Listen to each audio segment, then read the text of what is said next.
by Larry. You're on. Okay, I guess we will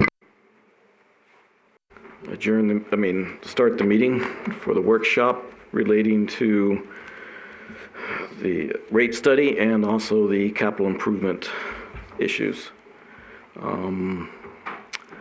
I see mostly staff and council in the audience, but so I don't assume anybody really needs to or prefers to talk for the open comment period. So I guess we will go straight to the workshop then agenda. So the first up on the agenda is the rate study, and I'm assuming that the consultant, or do you want to start with anything, Dennis? So I don't have much to start with, but yes, the consultants kind of prepared a draft first blush point in time presentation on the financial plan, and so Bill Stannard is here with Raftalis, and he'll kick it off, and then they'll be sharing duties, providing that presentation, and then of course you're obviously can ask questions along the way. That's probably the preferred method versus waiting till the end. So, okay. Does anybody have any questions beforehand, or just as we? I'm good. Okay. Okay. Thanks. It's all yours. Okay. Thank you. I'm here tonight with Tom Beckley, who's down the far right, and Colin Dratt. As Dennis mentioned, of course, we started, our first meeting here was September 23rd, and we've gathered a substantial amount of information and began pulling that together and synthesizing the data for each of the utilities. It's electric, water, wastewater, and solid waste. And with regard to the first step of our project, which is crafting a financial plan, and as part of that, we'll also be developing a computer model or tool that Dennis's staff will be able to utilize in the future to update that planning process, that planning tool element in future years. So what we want to do today is spend some time with you to give you the preliminary financial plan as we've crafted it. Also then move into and respond to any questions you have, and I'm sure there will be some questions. And as Dennis indicated, I think it's very helpful if you have questions, don't hesitate to interrupt us so that we can gather it then. And because I think there's that dialogue can be very helpful because really looking at this as a work in progress, because Dennis and his team are putting together their budget for fiscal year 1920 through 21, so effective next July. So what we're using as our base at this point is the current budget, which is for fiscal year 20, that we're about halfway through for this year. But then we also wanted to spend some time toward the conclusion of our presentation with some preliminary perspectives on the rate structure that's currently in place. So, and we'll spend some time there because the components of our project really are three phases. There's the financial planning element, there's the cost of service portion of the project, which is really for us to examine the cost of providing electric, water, wastewater service for those utilities to the different types of customers, the customer classes that we have. What does it cost us to provide utility service? And then we can align that with revenues that are being generated under the current rate structure. So are we in alignment with cost of service, or are there adjustments that would need to be made even if we don't need additional revenue? And then looking at rate structure and rate design, and really spend some time thinking about are there better, more equitable ways to structure the rates that would reflect cost of service as also meeting the underlying values or overarching values of the city as they move forward. And then we'll talk about kind of wrap things up and talk about what our next steps for future meetings and future presentations with you. So I should go ahead and go there. It's really, when we think about reviewing the draft financial plans and where we are today, of course, we have to look at the existing fund structure for utilities where we budget based on the different funds that include one fund for each utility. Then there's an administration fund, because administration, Dennis and his team directly in administration provide services and support for all the utilities. So that's the holding account, and then that is divided up among the utilities. And then we wanted to examine and understand the existing level of reserve funds that we currently have available to the utility. Where are we? What are those reserve funds? What element of and we'll spend time talking about and getting more detail about the individual reserve funds, the amounts in those funds, and what's the guiding documents and guiding direction from city policy with regard to those reserve funds. We'll spend some time discussing the overarching financial planning principles that we've followed in our process, and then get into the more details of financial planning, reviewing the results of those initial preliminary financial plans. So with that, I'm going to turn it over to Tom Beckley to get into a little more detail.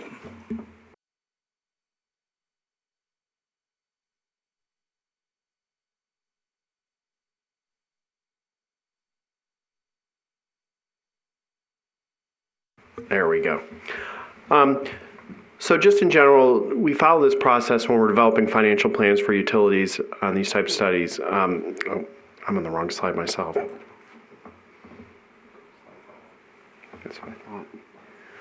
Yeah.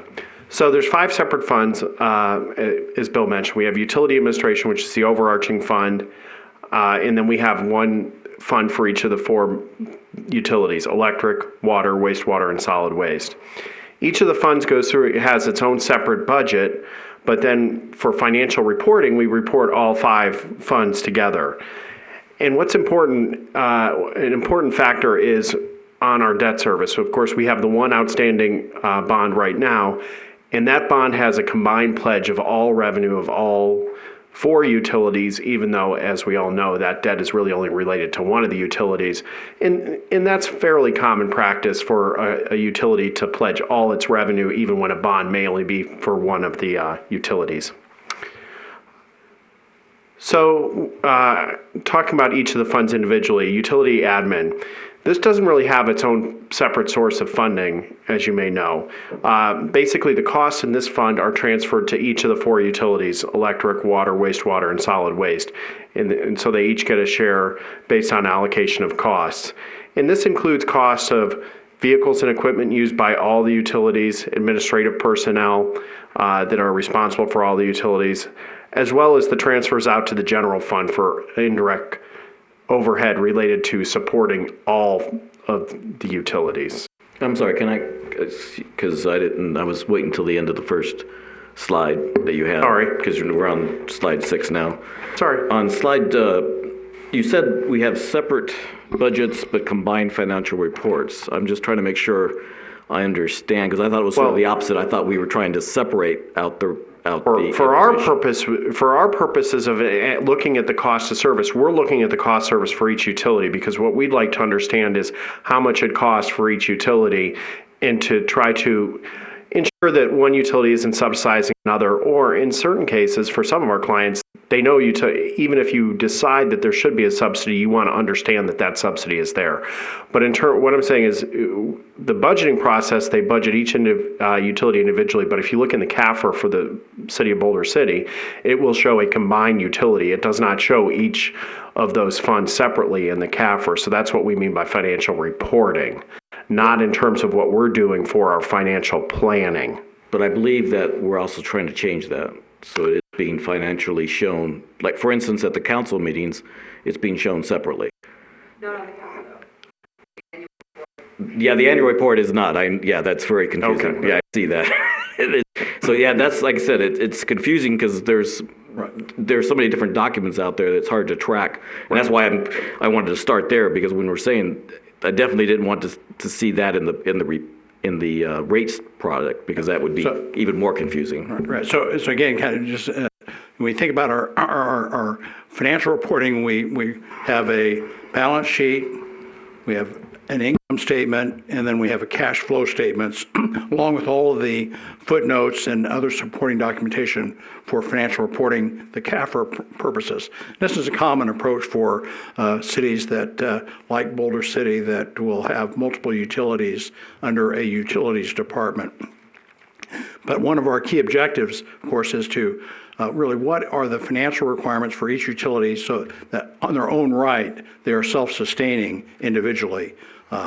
Some cities will use the combined element of how they report their utility operations to provide them the ability to have more flexibility. But that's usually driven by specific need in that community. But I think our goal here is to understand we do the financial planning separately for each utility, and then we will develop that cost of service for each utility, and the rates would be related to each utility without cross-subsidization from one utility to the next. But on the bottom of the page, you were talking about the 125%. And if I understood the way you said that since we combine the utilities back together, are we talking about the 125% based on all the utilities? So are we looking at an operating cost?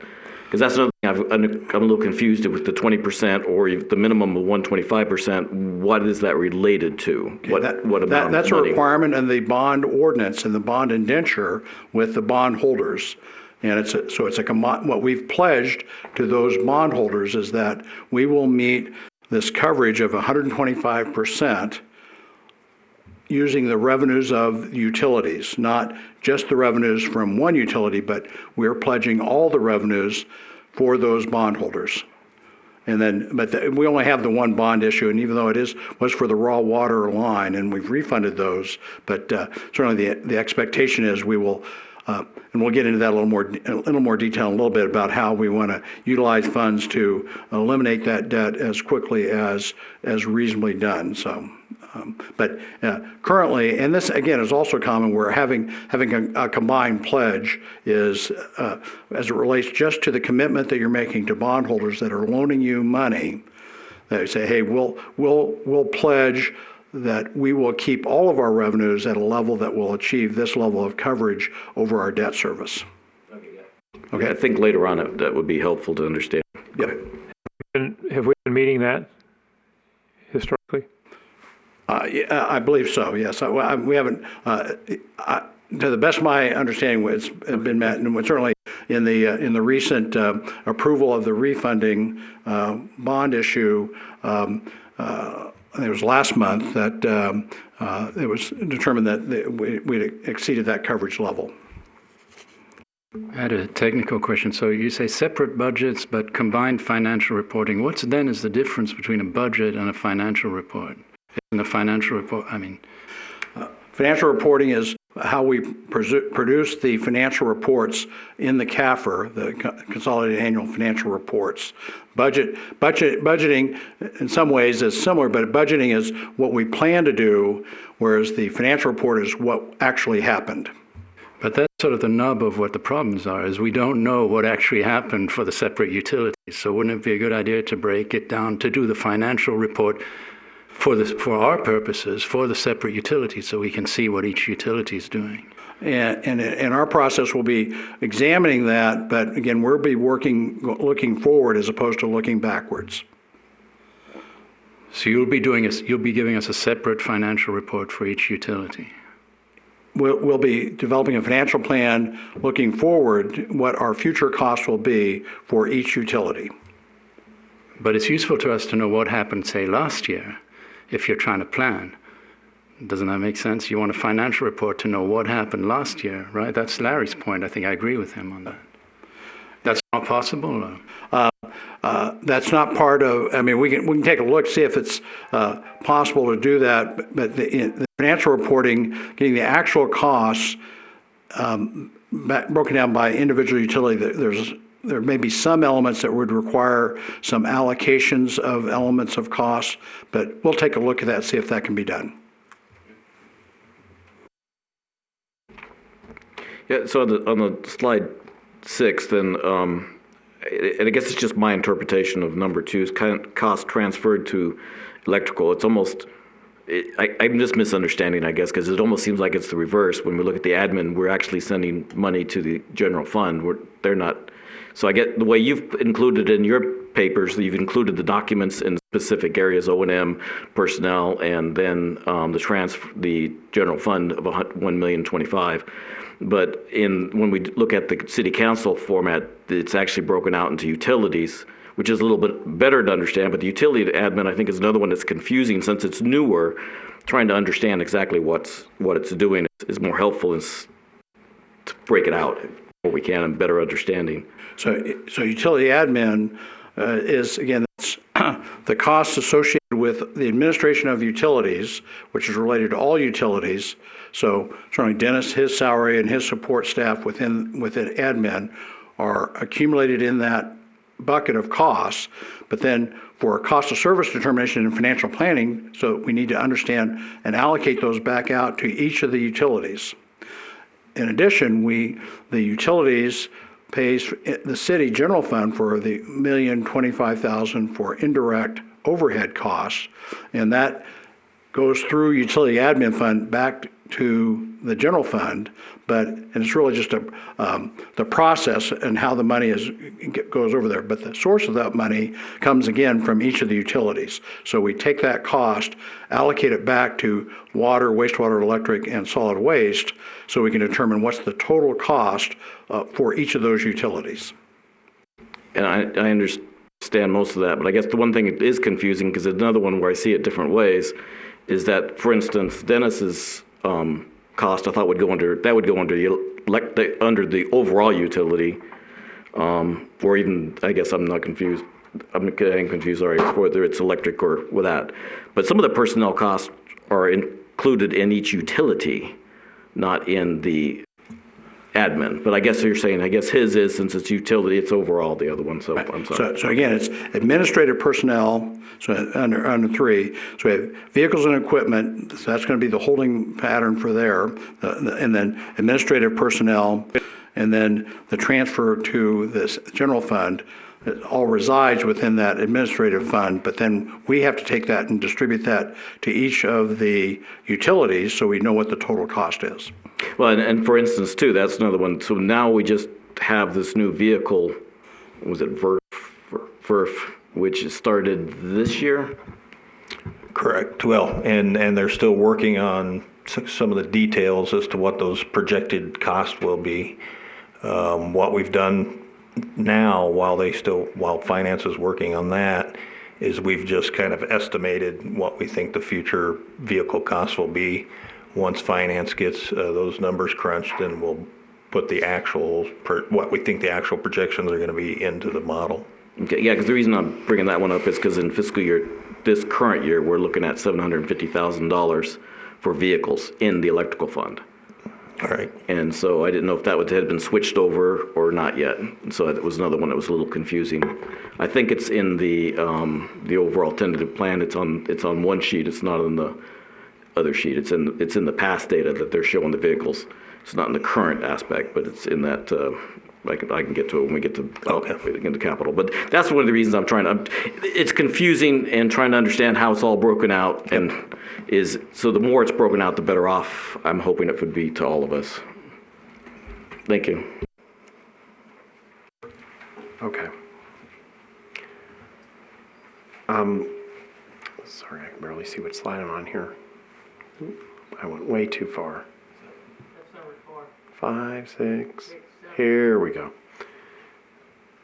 So next we want to talk about the reserve funds, because there are several different reserve funds in the utilities, and I know certainly cash balances has been a point of emphasis for some folks in the discussions about the utilities.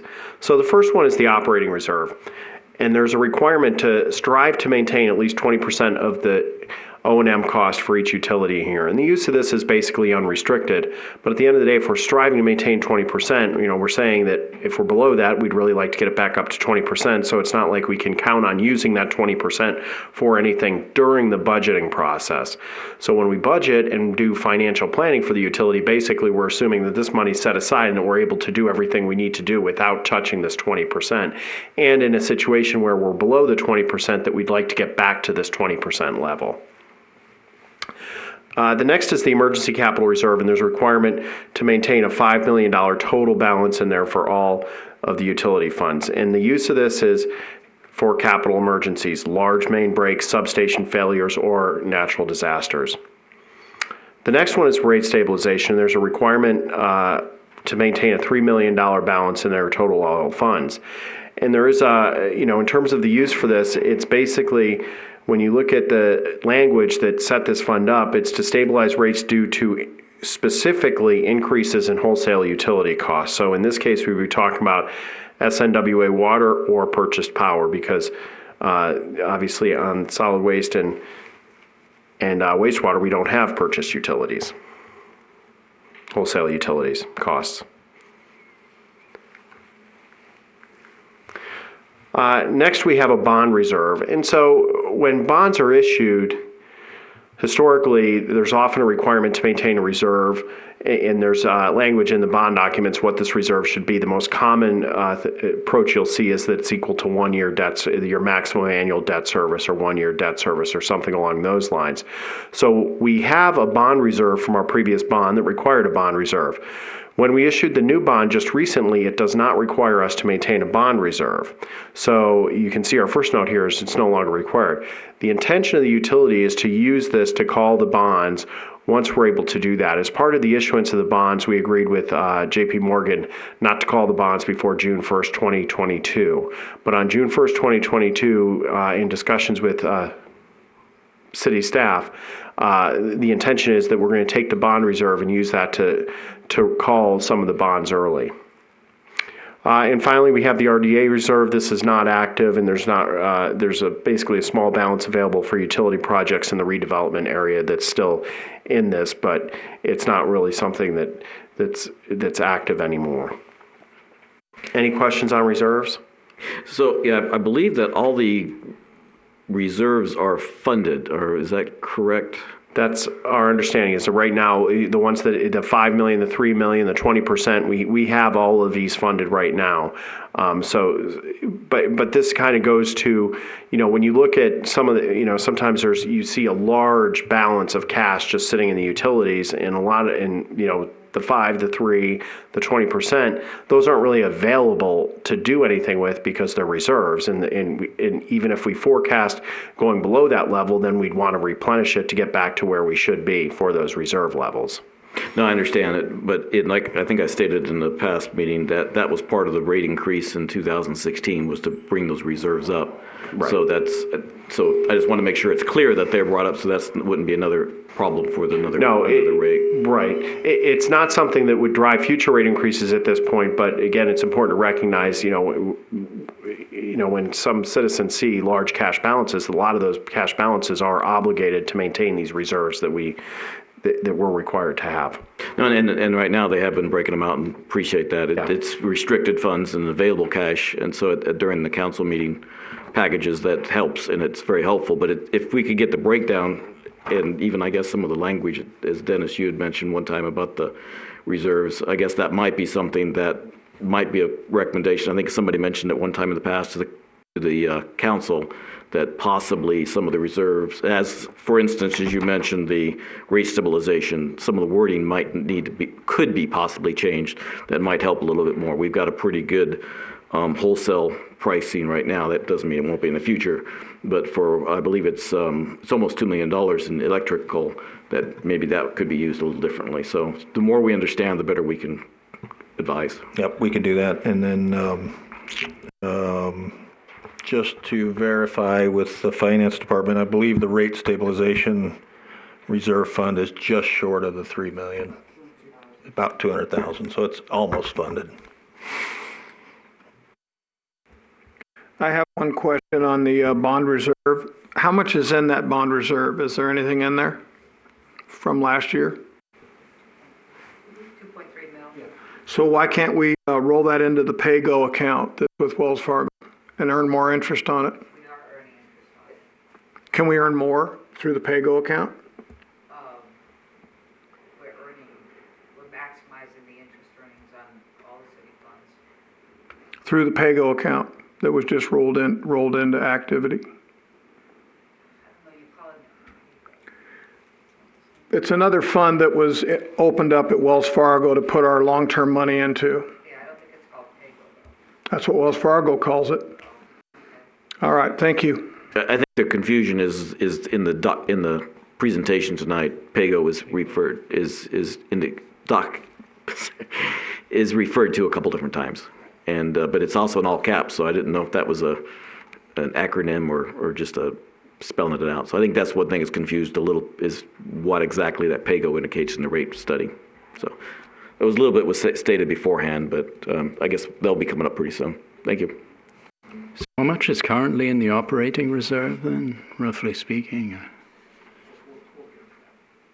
Today or? Okay. Yeah, well, if you can just hold that, so we get to that, because in the presentation, you'll see that where the reserves are and with the. So we're going to talk about the financial plans for each utility, but first we want to talk kind of some overarching principles that apply to all the financial plans for all four utilities.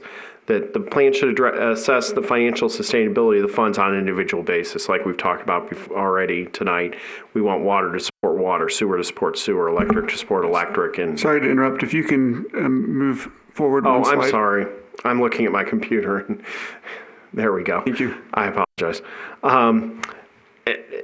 In that the proposed revenues should be able to fund operation, maintenance, and capital renewal and replacement for each of the utilities, meet any creditor obligations, and maintain the prudent reserves aligned with the risks faced by each of the utilities. So I'm going to turn it over to Colin now to talk in a little more detail about the financial planning process and the financial plans for each of the utilities. Okay, so as you can see on the slide, there's really 4 steps we're going through to develop these financial plans. And really what we're looking to do is develop a baseline for revenues and project that out, forecast our operation and maintenance expense and our capital improvement plan and our plan for financing capital improvements. And then we're going to compare those expenses, both operation and maintenance, and the capital outlays, to our revenues, kind of in the absence of any adjustments to rates. So if our revenues continued forward as they are with no adjustments, would they be sufficient to fund our operation and maintenance expenses, meet our capital improvement financing needs, and also meet our obligations in terms of debt service coverage and maintain prudent reserves? So that last step, step 4, the cash flow and revenue sufficiency analysis, is really kind of where the rubber meets the road in terms of do we have what we need under our existing revenues without making any adjustments? But there's also the issue of the rates can change. I mean, so have you included that in your analysis? Not yet. Because that's absolutely critical. That's Right. where our risk Right. exposure really is, I think. Okay, at what point, when are we going to get that? Well, we have to determine whether or not we need, I guess rates will change. There's kind of 2 things going on. So we need to determine whether or not we need additional revenue to begin with, which is part of what we're going to talk about tonight. So do we need additional revenue based on our existing rate structure? The other thing that we're looking at is, regardless of how much revenue we collect, is our existing structure appropriate just based on the balance of revenues from each customer class, cost of service recovery, and is it meeting our objectives in terms of the level of the fixed charge versus the volume charge, some of those other types of questions. So I think where you were going is the rate revenue where it needs to be? No, I'm talking about the rates themselves. What are the rates? What is our vulnerability to change in rates? The hydro rates can change. The Colorado River Commission told us they're not going to honor the contracts if the rates go above a certain level. If I understood the conversation we had with them, they said they couldn't say that in public, but I'm a member of the public. So there's huge risks there. That, when you shine a light on risk, you want to make sure you're shining a light in the right area, because there's a huge risk with uncertainty in rates. Yeah. So 2 elements, just to clarify what you're talking about is the rate that we pay to purchase power, and those risks, and certainly we work with, we'll spend more time with Dennis and certainly trying to understand what are those risks could be, and then so how do we mitigate those risks? One is a key way for us is having adequate reserve funds in case something happens that is unintended and unexpected, or how can we forecast? And so what we get public information or what they'll share with us, but again, how do we manage those risks? And usually that's having a risk-based reserve fund structure is, I think, critical for any utility to make sure, because if we didn't have any risk, we wouldn't need to have any reserves. But we do have risks, certainly from a cash flow standpoint, and the need for working capital. But given the cost of purchased power, particularly, as well as purchased water, what are those risks, and how can we manage those risks?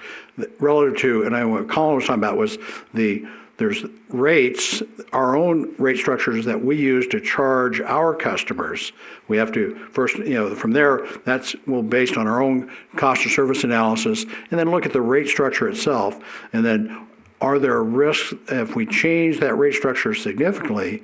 Will there be risk from our customers changing how they use the services that we provide? Would that be a risk that we need to examine as well? Just to follow up on those comments, those were the ones that, like the information that was covered on slide at the bottom of it, number 7, where it's saying an emergency capital reserve of $5 million, rate stabilization of $3 million, those kinds of things, correct?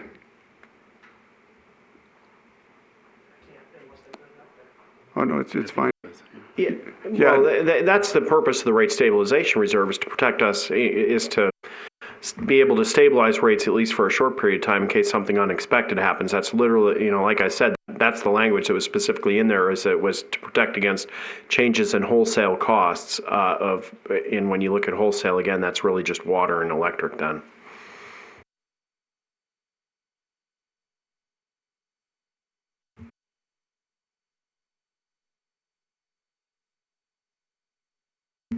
Excuse me.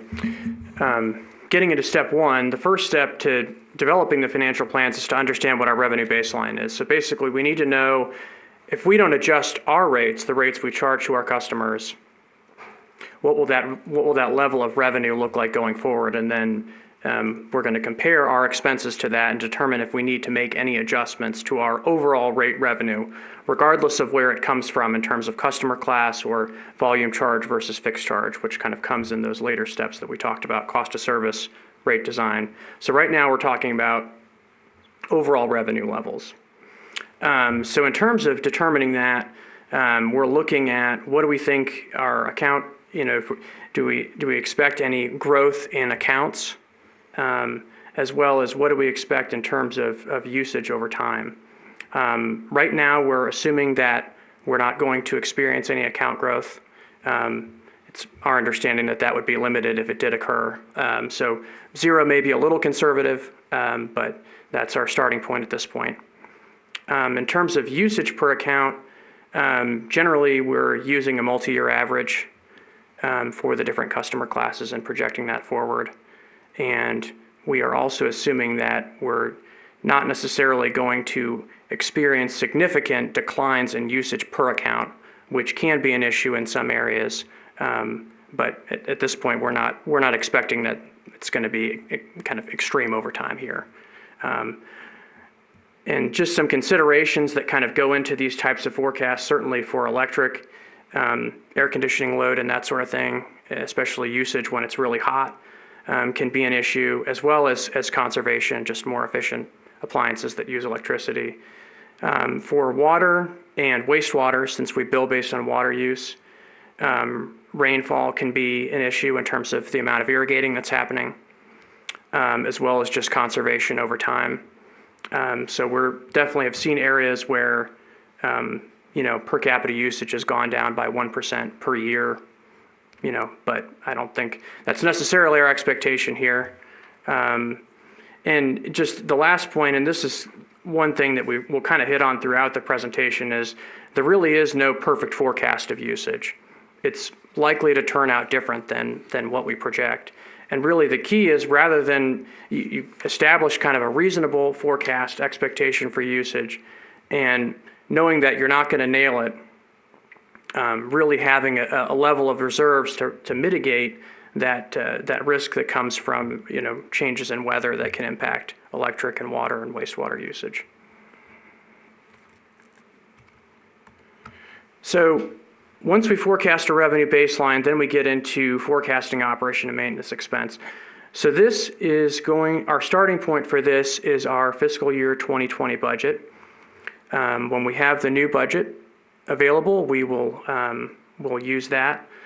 And, in addition to this, the budget is for 1 year. So it's important for us to ask, and we've certainly had these conversations with Dennis, is for some of these accounts within the budget, there are things that are happening, say in this case it's this year, but if you think about next year's budget, there are things that will happen next year that will not happen again in the future, or at least not for a number of years. Like the asset management studies is a good example of that. That's something that we need to do periodically, but we're not going to keep doing it over and over into the future. So costs like that are not kind of what I'll call non-recurring, we've included that in the year where we think it's going to where it's going to occur, but we've not projected it forward.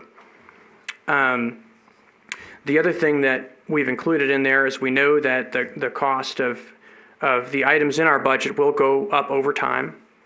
And there's really we've kind of split these into two categories. The big ones, which we've talked about, and Mr. Ree mentioned specifically, and I apologize for misunderstanding what you were saying, but the rates that we pay, obviously to purchase power, are a big issue, as well as purchase water rates. So those are the two kind of, other than personnel, the two biggest expenses that are gonna impact our financial position. So we want to forecast those very specifically, and I'll get into that, how we've done that in a minute. And then the other one is, as well as that transfer to utility admin, is basically what we've done is we've taken those administrative costs and projected those individually. So what is the cost of Dennis, the administrative team, and all the things that go into utilities admin, project those kind of on their own. And then from there, we know what's the total amount of money that all of the individual utilities need to be able to fund that admin, because admin has no source of funding aside from what comes from the transfer to utility admin, which we've talked about. So we have to project those admin costs and then basically split those costs between the individual utilities, because there are no admin rates. It's just the rates that come from electric, water, wastewater, solid waste. So we're projecting those pretty specifically and breaking those out. And then in addition to that, we have some kind of general inflation assumptions. Just in talking with Dennis, it didn't seem like there would be big incremental changes in operating costs over time. But we do know that healthcare costs tend to rise at a little bit faster rate, so we've incorporated that. And then for everything else, we're looking at more of a general kind of inflationary assumption. So we've used 2.1%, which is the 3-year average for CPIU from July to June for the past 3 years. Okay, so getting into the more specific costs, obviously, as I mentioned, the big ones are purchase power and purchase water. So in terms of purchase power, what we've actually done is we've taken our projections of usage and applied a forecasted kind of average rate per kilowatt hour, which came from the Colorado River Commission. Basically, they've given us kind of their best estimate of what those rates will look like for the next 10 years. And they're actually going down a little bit. That's their expectation. So we've taken that rate, applied it to what we think our electric sales will be, plus an assumption of line loss, because in the end, we're going to end up buying a little bit more electricity than we're ultimately able to bill to our customers, because there's a little bit of loss along the way. But then again, they have different scenarios depending on the hydrology that they assume. Have you actually looked at that, and how vulnerable we are to different scenarios with what happens with the storage in the reservoirs, which then determines the amount of power they can produce? No, I've not. We've not looked at those yet, no. You might want to look at that, because that's we get 50% of our power from that. And as I've said, they told me they're not going to honor those contracts if the rates go. So there's going to be the system, something's going to break somewhere, because they're just saying they're not going to pay if the rate goes above a certain level. Well, and one thing we sometimes do is we'll look at, for big things like this, where if there really is the potential for swing, I mean, one, we've got, fortunately, we have the rate stabilization reserve. But the other thing is, one thing we'll sometimes do is look at like a sensitivity analysis and just say, look, what are the range of possibilities in terms of what these purchase power costs could be? And then we'll say, we've got our sort of baseline plan, and then, what's the upper end of where it could go, or the lower end if there is a lower end, and then kind of how sensitive is our plan, what's kind of our risk in terms of if that goes up, what does the plan look like if our purchase power costs are however X% higher than what we expected them Right, to I be. understand you can do that, but are you going to do that? Yes, absolutely. Okay, yeah, so we will. Okay, thank you. Sure. Yeah, I think at the end, then we should be, or we're working with that, because I guess there's two things, because the Colorado River contract that you're talking about, first off, we have two aspects. We have the Silver State, not just the Colorado River, so I think that helps to bring that into fold next time, because they purchase the excess, even though it's a combination of Colorado River Commission and the Southern Nevada Water Authority. And then I guess the question I've got on the line losses is are you talking about for all the power? And we're talking about transmission line losses, to make sure I'm understanding correctly, or is there something else that you're deriving it from?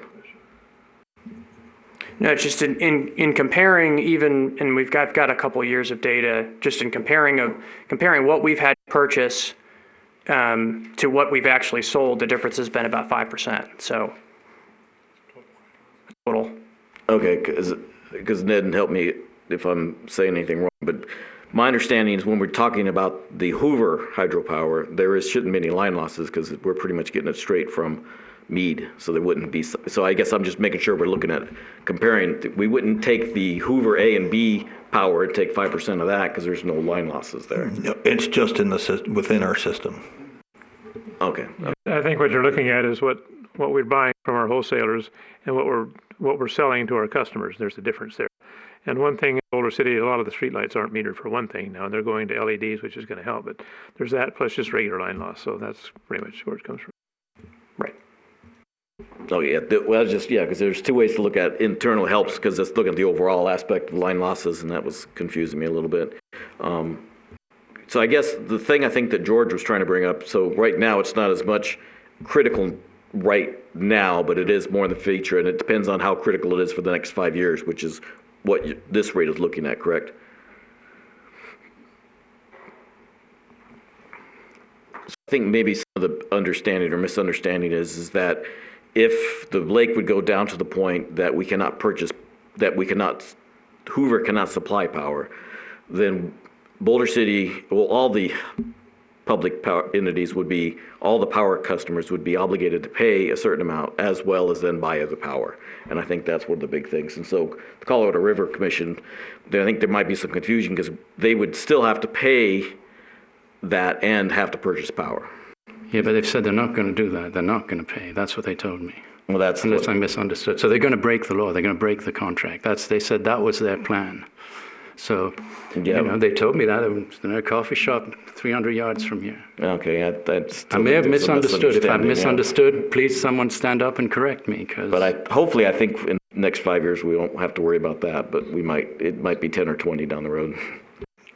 And George may argue with me or debate, but I think in the next 5 years they're pretty confident in their projections with regards to the power purchases and any impacts from droughts. But beyond that, there's certainly, the further out you get, especially as George knows, when we start talking about DCP and the drought contingency plan and the variabilities that could occur due to declining lake levels and on the supply side, that's a question certainly out in the future.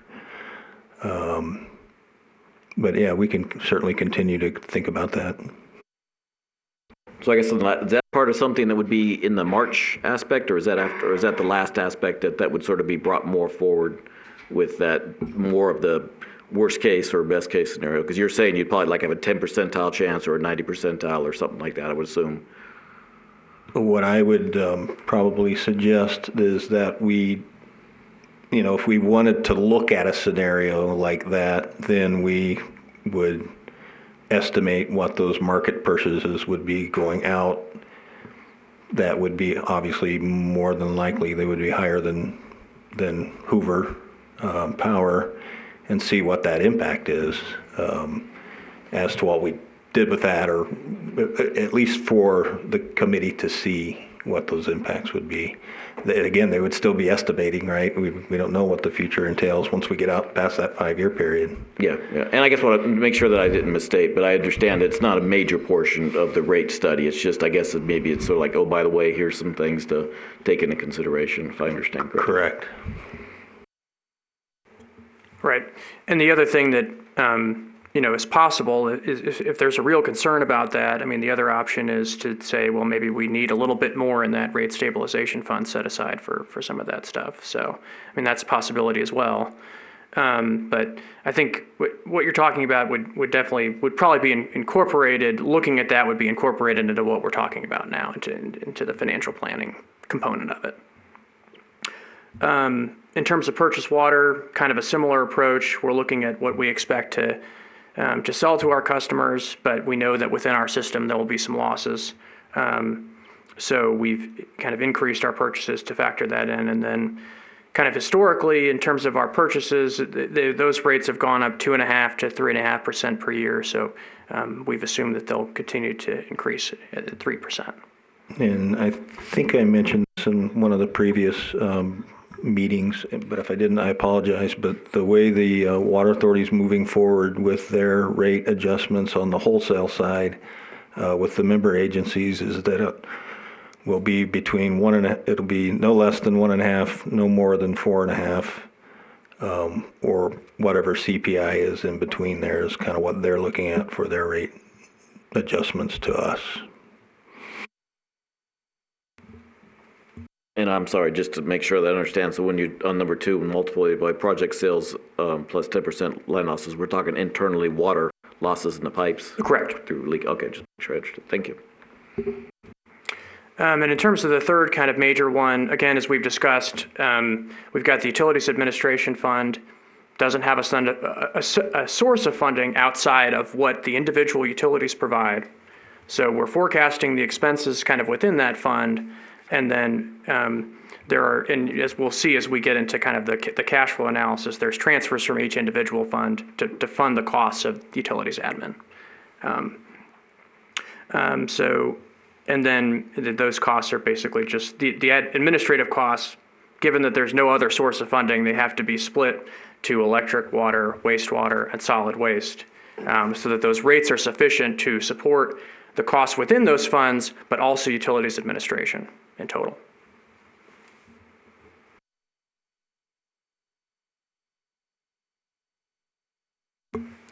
Okay, so once we've projected operation and maintenance expenditures, the next step is to look at our capital improvement needs going into the future, as well as our plan for financing those. And in terms of our needs, there's really 2 things that we look at. One is our projects that have already been approved, kind of from prior CIPs that have either haven't been started, or they have been started but they haven't been finished, and there's money yet to be spent on those projects. And then going forward, we have a new CIP with new projects. So the combination of those 2 over the 5-year period is what forms the basis for our capital improvement plan.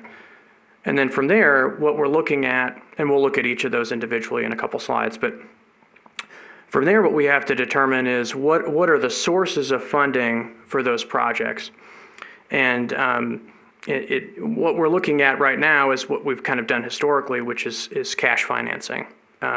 So that term PAYGO basically means we're going to use our existing revenues or a combination of existing revenues and reserves or unrestricted cash to fund our capital improvements. So no debt financing, just using what we have in the bank and what our rates can generate to fund capital improvements.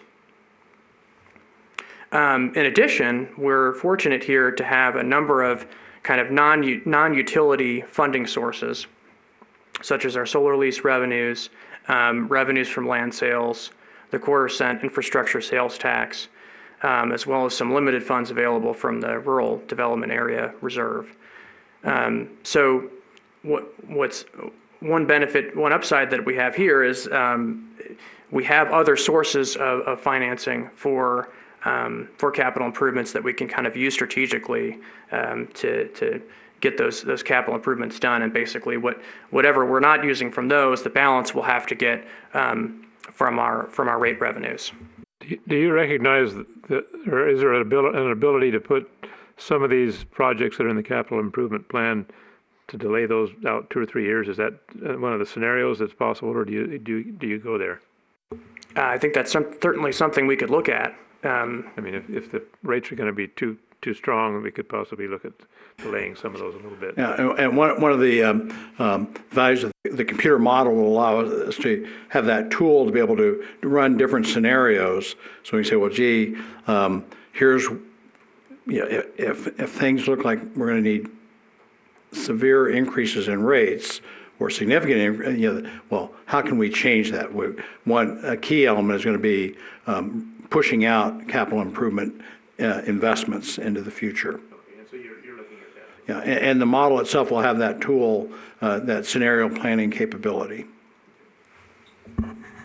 So just starting here, I know you've got it in the other slides, but so we talk about previously approved projects, and we talk about non-utility funding sources, and I think when I find it, I'm confused anyway to see what, I believe there's some money left from the capital improvement fund from the past projects. So when I've looked at some of the documents, I don't see that we're bringing in some of the old money that wasn't used in those going forward. In terms of the funding sources themselves? Related to just number 3. So just, yes, maybe we're saying the same thing. Yes, I think I understand what you're asking. So my understanding is that any of those sources of revenue that would come in that, say, we had, for example, solar lease revenue funding a project that hasn't started yet, or it's only partially started. And my understanding is that's reflected in the cash balances that we already have. So we have that money available to spend. Right, but I think there's 2 places. There's the capital fund, and then there's the cash balance that's in the utility fund. And so, for instance, last year, I could be wrong, but my understanding is we had 1.5 million that was going to be used from the number 3 category and transferred into the electrical fund. I believe only 500 was transferred, not 1.5. So theoretically, there's $1 million left in the capital fund. Well, okay. Again, these are where the documents are very confusing. Everything is transferred either to electric or water. So everything that is supposed to move in the 1.5 has moved. So it's in the cash balance. From 2019? Okay, that's not what was shown in the audit, I believe. I think the audit just showed. Anyway, some of those that's what's confusing, to see that all the money was spent, because again, it was supposed to be spent with the project. If the project isn't finished, then it didn't look like they were brought forward. So that's the thing that I was just trying to make sure I understood. So that would be a little bit helpful into what the revenues are available.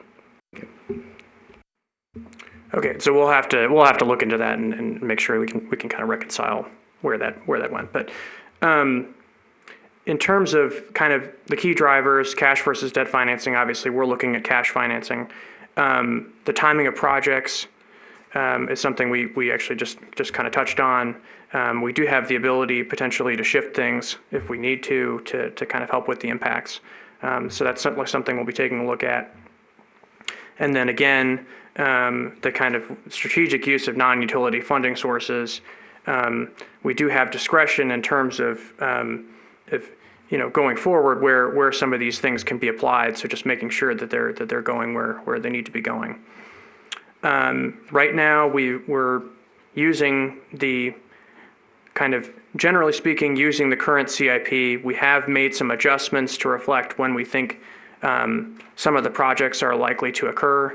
If there are things that haven't started yet, at this point, there are some things that may need to be moved out to reflect when we think the money is actually going to be spent. And then obviously the big thing will be when the capital improvement kind of program is updated, we'll be reflecting that. and also maybe even perhaps more importantly, the outcome of the asset management studies, which will be identifying kind of annual levels of renewal and replacement that we'll need to do for the utilities. We don't have that now, but we will and have preliminary numbers for that to include in the coming months. So that will be incorporated into that capital improvement plan. I'm sorry, you're saying the asset? The asset management studies for The condition assessment. condition assessments. Okay. Because I guess another one that's confusing, and I'm not sure it's part of this project or another one, is when we're talking about the overall funds that are associated with the utilities and what is cash and what is assets. So I think it's different than what you're saying, and I guess that's not part of the utility, this rate issue, but so when we're looking at the overall numbers, it's a little confusing. So because at the bottom of the page of the council numbers, it says that the ending balance is the assets are included. So trying to understand what's assets and what's cash is confusing. When you're looking at the bottom, that's I think right now it's around 63 million for all of the utilities, and part of that is assets, and it's very confusing. So I decided to take advantage of that word. Thanks. No problem.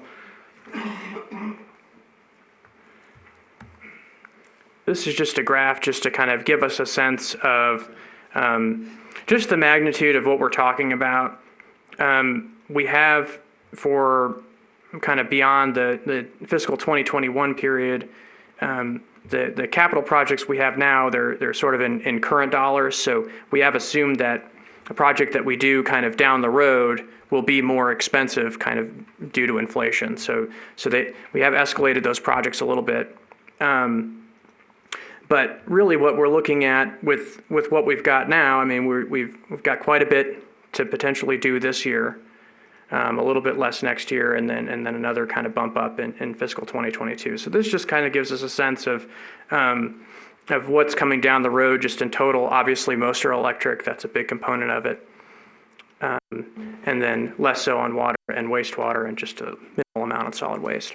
I have a question about those numbers because, and again, I'm not a budget guy, but they seem quite different to what's in the Capital Improvement Plan Executive Summary, where they have a number for the electric for, fiscal year 2022, they have 6.75 million. You got more looks like double that, which is quite, unless you're expecting inflation to run at 30% or something, I'm not quite sure how you get from that published number to your number. Well, as we kind of mentioned earlier, and part of what's going on is some projects are shifting in terms of things we thought were going to be done that are going to be pushed out a little bit. But one thing that, just based on conversations that we've had so far, one thing that we're going to work on to provide to everyone is a reconciliation of what we've got, inflation, shifting of projects for cash flow as compared to the published documents. That way everyone's on the same page as to how the two relate. I don't think that's something that we can do here right now, but definitely something that we're willing to pull together. But this is November 12th, 2019. Okay, yeah, maybe things have. No. This is a few weeks ago. I'll give you an example, just so you know why. So as an example, in this fiscal year, we have the BC tap, the line from the BC tap to down Adams to Buchanan. And it was, there was estimates made in what would be spent in the next, upcoming years. Well, we know more than we know, cash flow wise, versus when the funds were projected to be used, were put into the budget, is very different. So I know that there's no way we're going to spend, I think it was 3.85 million this year. It's just not going to happen. We're already almost in January. The design build proposals are in process. Maybe we'll spend $1 million. So we changed it for cash flow purposes. But the capital improvement program itself, is kind of a estimated point in time. But for the model, we wanted the cash flow to be more accurate. I just think $6 million a month is big fluctuations in budgets. It just doesn't, again, I'm not a budget guy, and I suppose it's the total number that matters at the end of the day. Well, the total number matters, but the cash flow matters as well as far as the projections. Well, I think too that as we see these projects where we're not getting to them and they're pushed a year ahead or something like that, that's what I'm saying. It may be necessary, instead of pancaking that next year, take one of those projects that's supposed to be happening in that year and push it ahead so that we don't have those great big bumps like that. Well, I think, George, if it helps, because I was highly confused on when I saw that earlier too. Yes, what it is, it's sort of like what we're seeing in, again, going to the council package is because that's actually got one of our best breakouts. Right now, as of the December 10th, they were showing $14.8 million that were capital. And from what I understand, that is, as you said, bringing the money forward. So it's all the past into, so all was budgeted this year was 6.3, and we're showing 14. So what I believe they're doing is they're saying, okay, now then they don't even believe the 14 is going to be spent this year. So they're saying that they believe, I think in one of the documents you're showing us, $10 million will be spent this year, fiscal year 20. And then you'll have a certain amount in 21 and a certain amount in 22. So it's a matter of what's being pulled forward, and it's not really all that, but it is very confusing. So if you get the breakout that you can will be very, very helpful. Does that make sense, George? So it's not, No, it's apples and oranges, that you can't compare what they've got to this because it's all shifted. So that's what I'm hoping to do. The next stage of this workshop is that we can sort of go through the projects and say, here's where we're at, look at the dates. And I'm assuming that you're going to be looking at the dates. There's going to be more dates that are going to be in the 21 to 22 category. Right now, we hardly have anything. We don't think we have anything pushed into 22.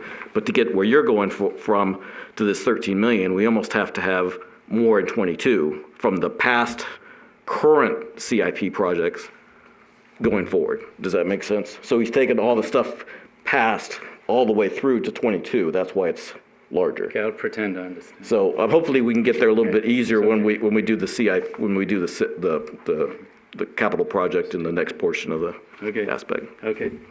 Thank you. Okay, so I need to advance this, sorry. On slide 16, we're starting to get into the capital improvement financing plan. So this is just for electric. So what we're looking at, given the capital plan, previous projects, new projects included in the CIP, we're looking at, say 10.6 million, and I don't know if that's where that number came from, but in electric, we're looking at 10.6 million in fiscal 2020. The 14 was in total. So we've got quite a bit to do in fiscal 2020, then a little less in 21, more in 22. But one thing I did want to point out at the top of that table is just our sources of financing. One benefit that we have here is that we have those alternative sources of revenue, and in this case, we were able to use some revenue from the land sales to help us fund some of these projects.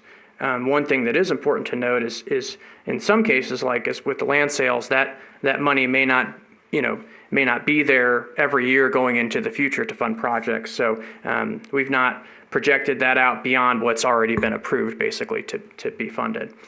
So if those, and it's just important to note, if those funds were not available, then we would need more from that PAYGO category, which is essentially paying it out of rates. Well, just to be, when we said 14 million, or I said 14 million, I was basing it on what is in the electrical, what's being currently stated that is needed for the capital projects in the electrical budget. Right. So not the overall, your slide, it was from a different document. Yeah, and I think that a lot of that difference may be, and again, we'll get you the reconciliation, but a lot of that difference may be the push out of the BC TAP, because that's about 4 million. So that may be part of the 14 versus the 10 that we're talking about in terms of electric.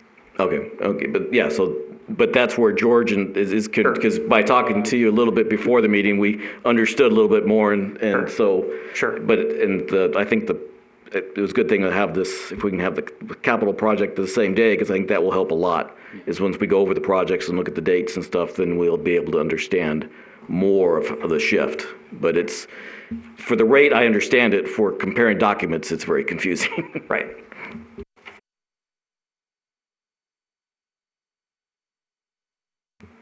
So moving on to water, we actually have kind of approved quite a number of sources, kind of alternative non-utility sources of funding for capital improvements. So we have the solar lease revenue, a portion of that is dedicated to water, as well as land sales revenue and our infrastructure sales tax. So what's nice on the water side is once you account for all those things, we don't, with the existing projects that we have, we really don't need much from our existing rate revenues, which is nice. Now, the thing to keep in mind is if you look at like land sales, as I mentioned before, when we can get it, and that helps, but it's not always going to be there going into the future. But as of right now, given those other sources that are approved, we really don't need a lot coming out of the water rates in terms of funding the capital improvements we have now. Now, we have to keep in mind, what we have to keep in mind is we are doing the condition assessments. That's not reflected in here yet. That will increase, likely increase that number that's shown for capital improvements. So that's something to keep in mind. But in terms of what we know now, we're actually in great shape in terms of funding for water capital improvements. Because the money starts here as construction fund balance. What is because we don't have any in electrical, but we have it in water, and I think it's in waste. No, it's just in water. What's the construction fund balance? What's that category? That's just kind of how we track it when we model it. I mean, for the most part, we're assuming that, and actually if I can go back a slide, bring that back up here just so we've got it in front of us. So on water, the only reason that there's a balance, and again, this is more for kind of our internal modeling purposes, but the only reason there's a balance is that we've got basically more funding sources than we've got projects at this point. So the infrastructure sales tax, for example, right now, that's my understanding is that's historically been used for water projects. In theory, some of that could be used for wastewater if it needed to be, I believe. So since we've got $1.8 million in funding sources with what's been approved between the solar lease, land sales, and then assuming we continue to use the infrastructure sales tax in the same way, we've got a little bit more projects than we've got a little bit more sources than we have projects. So that balance carries forward to basically account for that. But we don't, in terms of the way the city operates, there's no construction fund balance. It's just that's the way we track it to account for, the money. So, and then on electric, the sources basically equal the uses, and similarly on wastewater, I believe, is the same way. And then it's it's kind of similar on solid waste, but we can look at each one. But we don't have a construction fund. It's just the way that we're tracking it to account for a year where we've got essentially a little bit more coming in than we're spending. The way to kind of potentially balance that out is if we, on something like the infrastructure sales tax, if it could be used for either water or wastewater, for example, and we had more needs on the wastewater side, we could potentially shift that. Yeah, that's sort of interesting because I think beforehand we'd heard that water wasn't paying for itself, and now it looks like water has the extra budget. So it's just interesting how things have shifted. Thank you.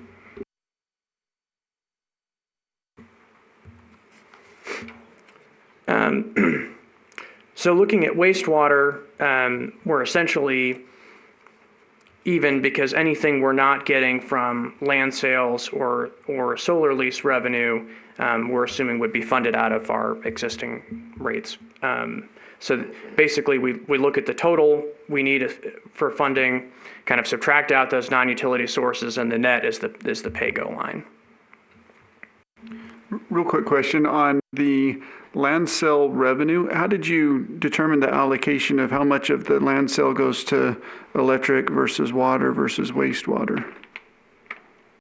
That was provided to us by staff. Okay, and Dennis, is that something that's part of a formula, or was that just, let's, rule of thumb, start allocating a certain amount?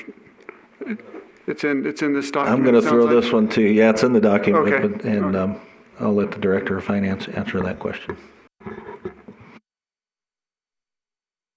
Okay. When we do the CIP budget, we have to look at the needs that the utilities have, and the 1.5 million, for instance, is the money that the voters approved that could be used towards the utilities. So when someone said that the water fund now doesn't is self-supporting, it's actually getting subsidized. A lot of that money we've put into water projects the last few years. So it's basically the voters authorized us to use 1.5 million from the CIP for utility projects, and then we determine where that money needs to go. So I noticed that I didn't see any of the solar lease revenues into the electrical fund. Is that just discretionary, or is that it could be done if needed be? I'd have to look at the CIP plan, but the way it was determined was where the funds were needed in a particular year. So, But again, the numbers are completely different to the numbers you've published in this thing just 4 weeks ago. Are you aware of that? Or? the numbers they're using? Well, yes, the numbers we see here for the revenues from solar lease and land sales revenue are completely different. I think we'll just be reconciling that. Some of that is going to be carryover stuff. So The factors of 3 and stuff, they're not, the what? they're like 3 times, 300% changes in those numbers. I think he explained that it's partially due to some of the expected carryover of things budgeted that probably won't be totally spent out this year, and then we carry that over into the next year in the model. Okay, so if it was planning to be spent this year and it's not, where do those savings go? It's not a savings. It just says that we're going to, if the cash flow doesn't go out during the time we budgeted to, the project's ongoing and it will be spent, but it will be spent in the following year. So we push those out in the model. And you can help me out. I don't want to mess up what you're trying to explain. But basically, the model is going to help us to predict our cash needs, where we need them, and how we're going to spend our money is going to be in that model. The CIP plan is the projects that we need to do over the next, for instance, 5 years. So we put those in the plan. But it's almost like it's the same thing but different, because that's the actual dollars being spent and where we believe at the end of a given point in time where we'll be in the project, and those monies have to shift over. No, but I'm in the talking about model. the revenue. The solar lease revenue and land sales revenue are very different. That's different to money that you are planning to spend. That's saying you underestimate, your revenue estimates were off by a factor 3 unless the revenues are shifting around in this way too. Now, I think we'll have to provide a reconciliation on that for you. Okay, well, okay. Thank you.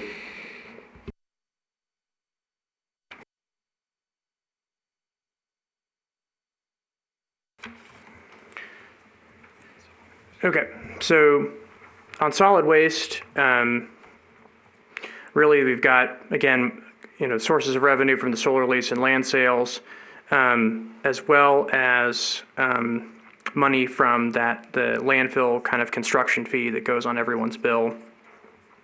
Given that there's only, a handful of projects, generally we've got, a little bit more coming in over time, especially in those last couple of years, than we have uses for it. The beginning balance actually is a fund in terms of landfill construction. So that was the beginning. That was the balance at the end of fiscal 19 for the landfill construction fund, and then we're adding to that it's approximately 75,000 that goes into that. that is a source of funding for the projects that we have. In the spirit of not endlessly arguing, that number actually does agree with the number that's in. I'm very happy to hear that. So there is one number that agrees so far, and I salute you for that. We'll start from there. I might dwell on that one for a minute. Okay, so moving on to the last thing, which is comparing our revenues and our expenses over time and just looking at, okay, do we need to make any adjustments to our overall revenue levels in order to fund operation and maintenance expenses, pay for capital improvements, as well as kind of maintain prudent reserve balances and achieve the debt service coverage level in total. So some of this stuff we've already talked about, timing and phasing of capital projects, the ability to potentially shift things around to reduce the impact. And then also just how we use that non-utility, the sources of non-utility capital funding and kind of where the solar lease and the land sale revenues are applied. Kind of, as Diane mentioned, just kind of making sure that those things kind of align with the needs so that we're minimizing what we need from our rates, since we have those sources of funds. Another consideration is, is there kind of interest in doing some accelerated repayment of the raw water debt service. Right now, it's kind of it certainly makes sense to use that bond reserve that we're no longer required to have to potentially call some of those bonds early and have some interest savings. So we've at least factored that in. The other option is if there's room in terms of our cash flow and it's not needed for projects, then we could potentially call additional bonds early and save more on interest.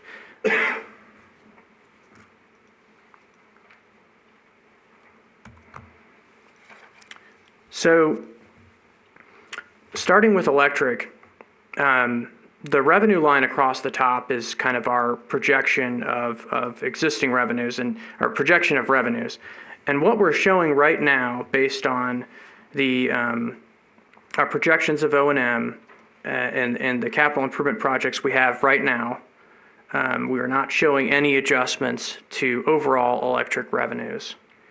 And the reason for that is when you factor in the reserves we have, and as well as the kind of cash flow that's generated, kind of our revenues versus expenses.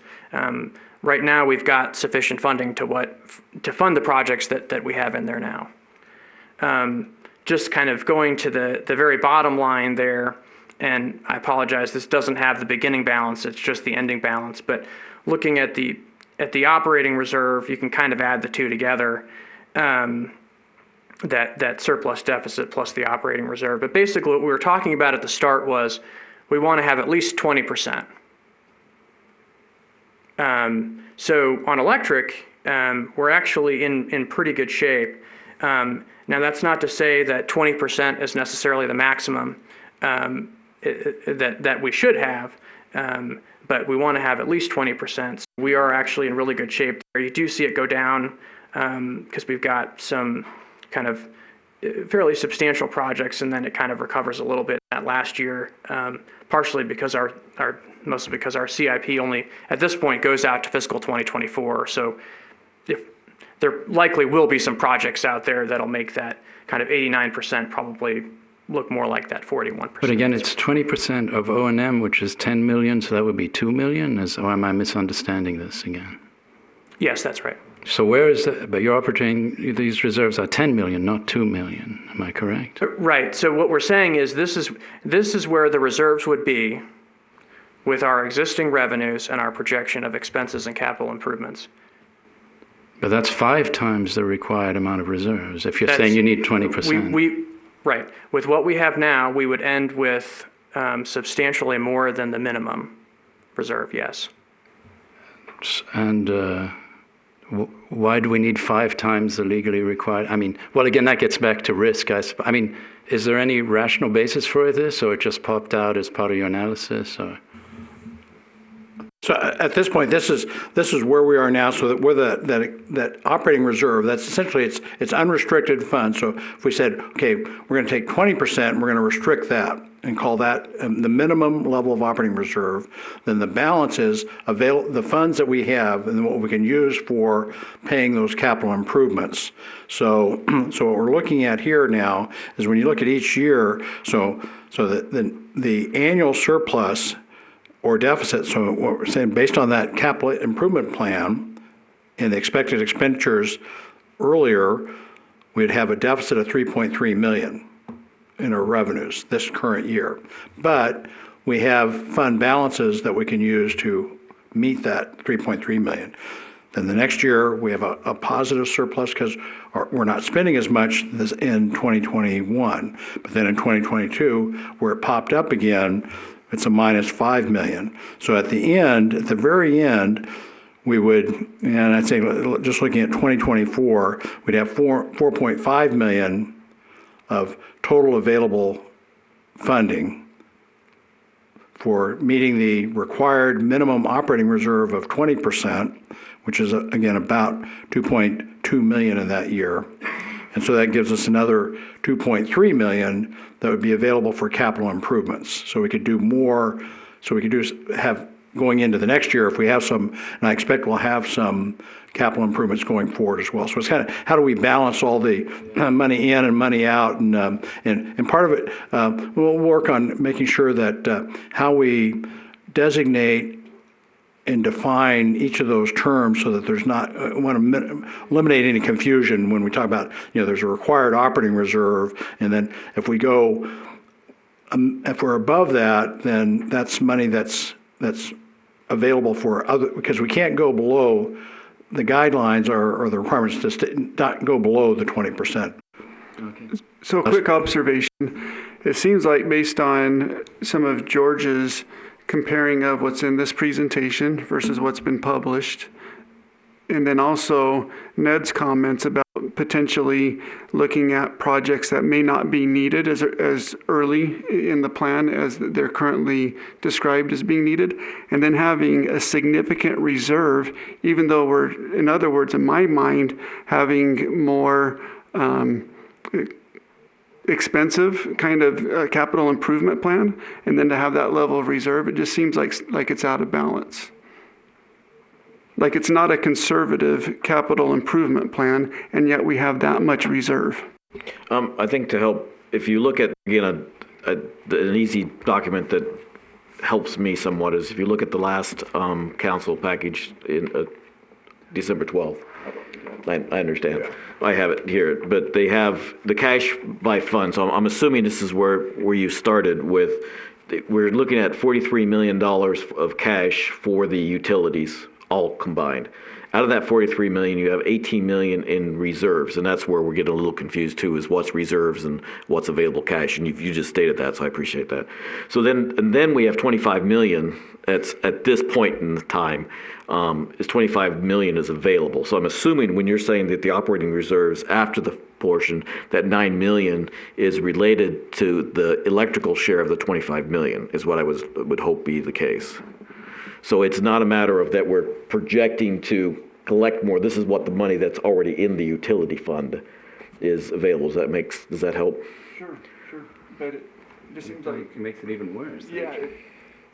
My point is, it just seems like the capital improvement plan is aggressive. But I don't know that to be the case, but that's a sense that I'm getting. And then to have that much reserve, even if that reserve is coming from available existing accounts, I would have expected to see a aggressive capital improvement plan potentially lacking insufficient revenues. Well, that's part of the reason we have the 14 million in right now in just electrical alone, is because we brought so much that it hasn't been done, and that's what we'll probably talk about next. Hopefully that we'll get, but I think we'll get to tonight to help a little bit. You can start on that aspect, but it is confusing. I think we've got to make sure we're combining. I agree that we need to look at the capital program, and that's what I think we're all saying is what do we need, what has to be done, what can be put off, and where is it all related to. But right now, we actually are pretty flush, and I think that's what, well, I don't know if that's the best way to say it. So is that your impression as well? I mean, what we're seeing looks like we're in pretty good shape. And I assume all these numbers are based on current rates going forward. Yes, and I think as you look at the next utilities, you'll see that and the issue is capital plan is this the level of expenditures we expect to have? Is it less than or greater than what we think we need? And then I think when you get to the next on water, it's even a little more somewhat stark, the dollar amounts, and so that, well, are we going to need this? And if we don't need it, then what options do we have? The only comment I wanted to add is we don't know what we don't know. So there could be some major problem that we don't know about at this time. And because Boulder City is a pay-as-you-go city, we need to have higher reserves than the normal entity that if they have a problem, they can go out to bond and have that cash to fix it. So just keep that in mind when you're looking at the cash balances. They may look high, and maybe they are based on what we know our needs are for the next 5 years. But, you know, we don't know if some major incident could occur and all of a sudden we need cash. Sure. So that's why we have to keep that in mind. That's the only thing I wanted to add to the discussion. So while you're up there, just to comment a little bit more. So if 20% is the minimum, and we shouldn't be living next to the minimum, is there any historical context on how large the reserves typically are, and maybe even some color context on, because we had certain levels of reserves, we were able to get through these kinds of real life events in the past? I would say because of the uniqueness of Boulder City being a pay-as-you-go city, I would always want to have more reserves than we need. So I don't know if that answers your question, but most of the cities I've been part of or worked with did issue bonds to take care of big projects. And since this city doesn't want to do that, and I can understand that, but that will require the city to maintain a higher operating reserve, which could be used to fund capital in the event of some unexpected major incident. Thank you. But my point is, yes, a meteor could hit Boulder City. I mean, you know, a plague could hit us. I mean, what you're talking about is risk analysis, and that can be quantified. You can look at the probability. This is what insurers do. This is the business you're in. You can look at the probability of an event times the damage, and that's the risk. And then you can look at your time scale to respond to that event, how long it would take you to respond, divided by the time you actually have to respond, and you can then quantify the urgency with respect to which you have to deal with problems. I just see numbers popping out with no explanation, and you're saying, well, we don't know anything. But I think we can do better than that in doing a more rigorous risk analysis. That's the only point. I don't know if you disagree or how you feel about that. No opinion. Okay, yeah. But we're supposed to maintain a 20% operating reserve, but then we're also maintaining a $5 million capital reserve, which is those major projects that you're talking about. Emergency reserve in case of a catastrophic event. It's emergency capital. So that would be emergency capital project. And the 20% is supposed to be for an operating reserve. And then we also have a $3 million rate stabilization reserve. So are these other reserves in addition to this 84%, 102%? Yes, this is just the 20%, and then basically everything excluding the ones you just mentioned, the rate stabilization, the capital. Yes. So we have a lot more in reserves than we actually need. One thing I would Need is a caution, relative term. I mean, you can see in our financial plan, first of all, those reserves come down within this 5-year plan due to the capital program. Now, it's not our job to determine if that capital program is reasonable or not. It's been provided by staff, and we have to trust that the capital program is reasonable. We can't opine on that. But when you look at in 4 years, we're going to be down to 41%. Yes, that's still a lot more than 20%, but it's certainly nowhere near 102%. So, well, certainly you could say, look, we can lower rates 20% this year. You could, and then you're just basically going to have to raise them 20% next year because you would draw down all the reserves. So when you look at the overall 5-year financial plan, the fact that we're 41% in just 4 years, we are drawing those reserves down. Yes, next year we have 5 times what we need, but they're coming down based on the existing capital plan. Yeah, I think we've got way too much money. But if I can help it, like I said, I think when we get to the capital plan, we can work on the capital, because I think we have 3 issues right now.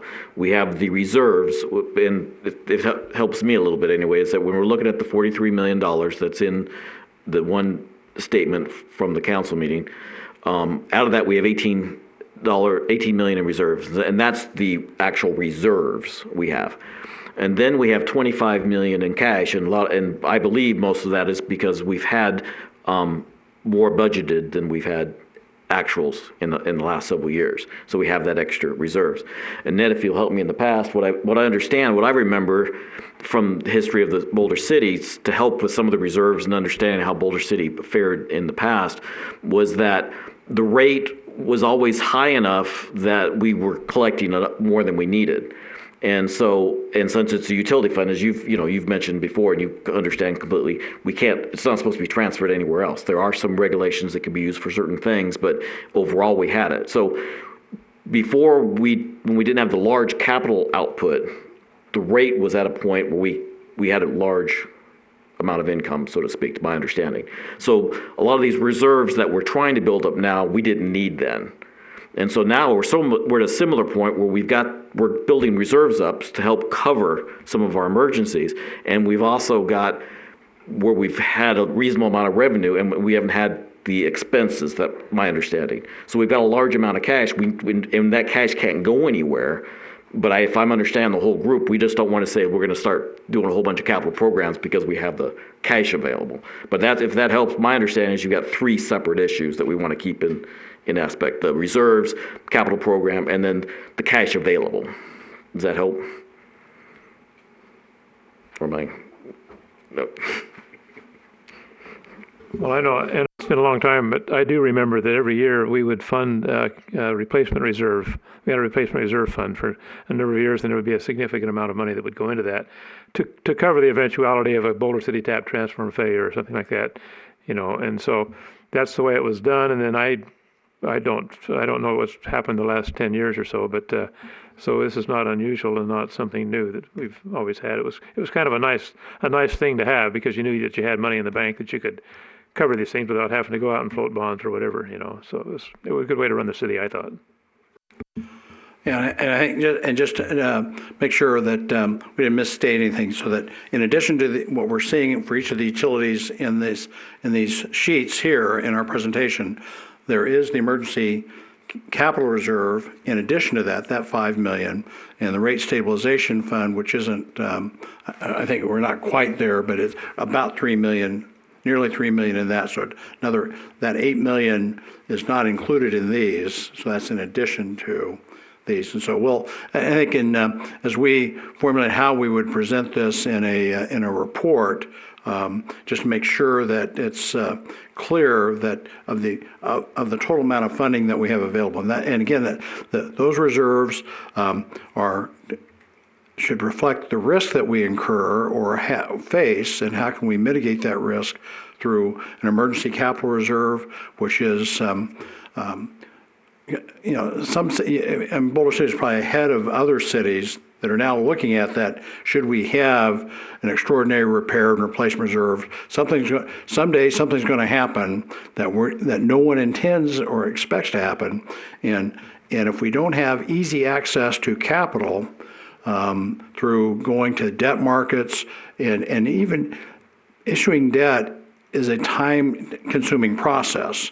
So if you have that money, just like at home, if something happens and you had that kind of rainy day fund, it makes you sleep a little better at night. So that's hopefully we can get to the we right get balance. the concept. It's basically the numbers, I think, we're interested in. We get the concept that, I buy insurance precisely for that purpose, but it's really the details that way. But maybe that's at more granular level later, yeah.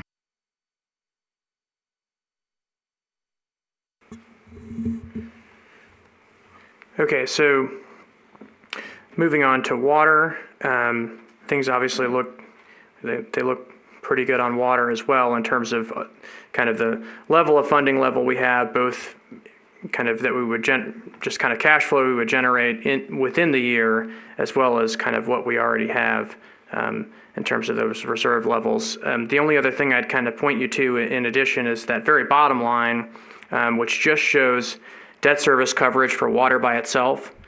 While it is a combined revenue pledge, one thing we did want to point out is kind of what it would look like if given that the debt's related to the raw water line, what it would look like if we were just factoring in water revenues only. So the coverage is a combined pledge, and on a combined basis, we're in good shape. Water by itself would be a little short if it had to make that coverage on its own, which it doesn't. But given that the debt's related to water, we did want to show that.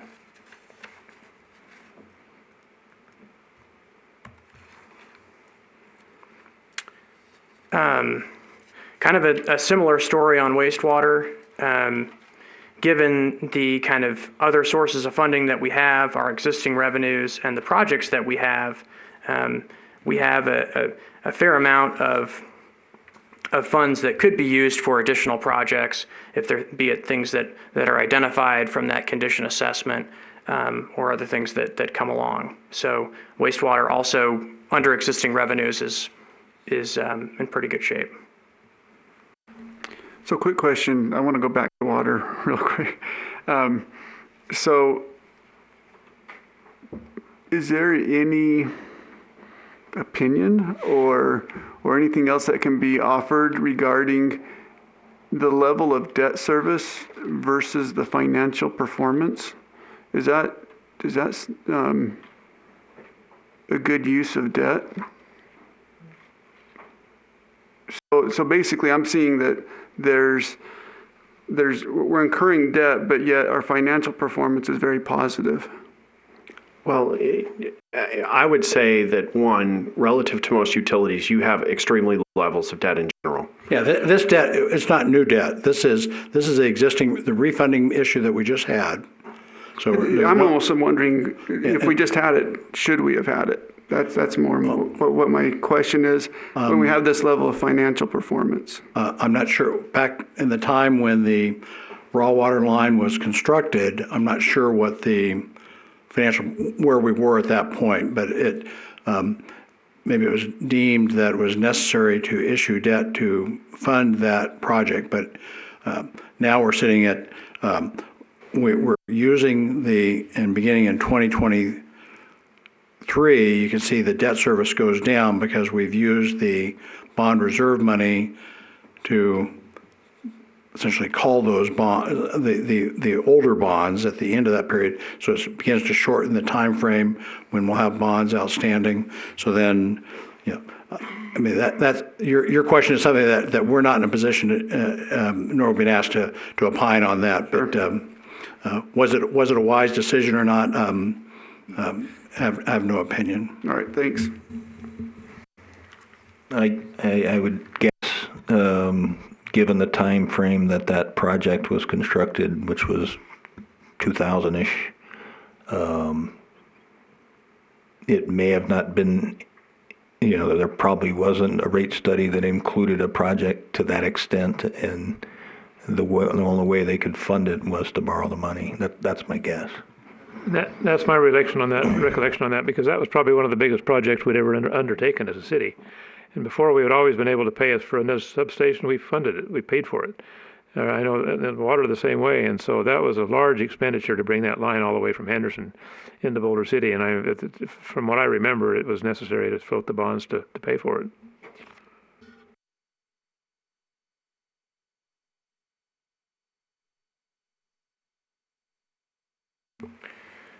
So touching on solid waste quickly, when we haven't talked a whole lot about this, but it's a little bit different than the others in the sense that basically the rates we have for, say, residential are essentially subject to an annual CPI adjustment.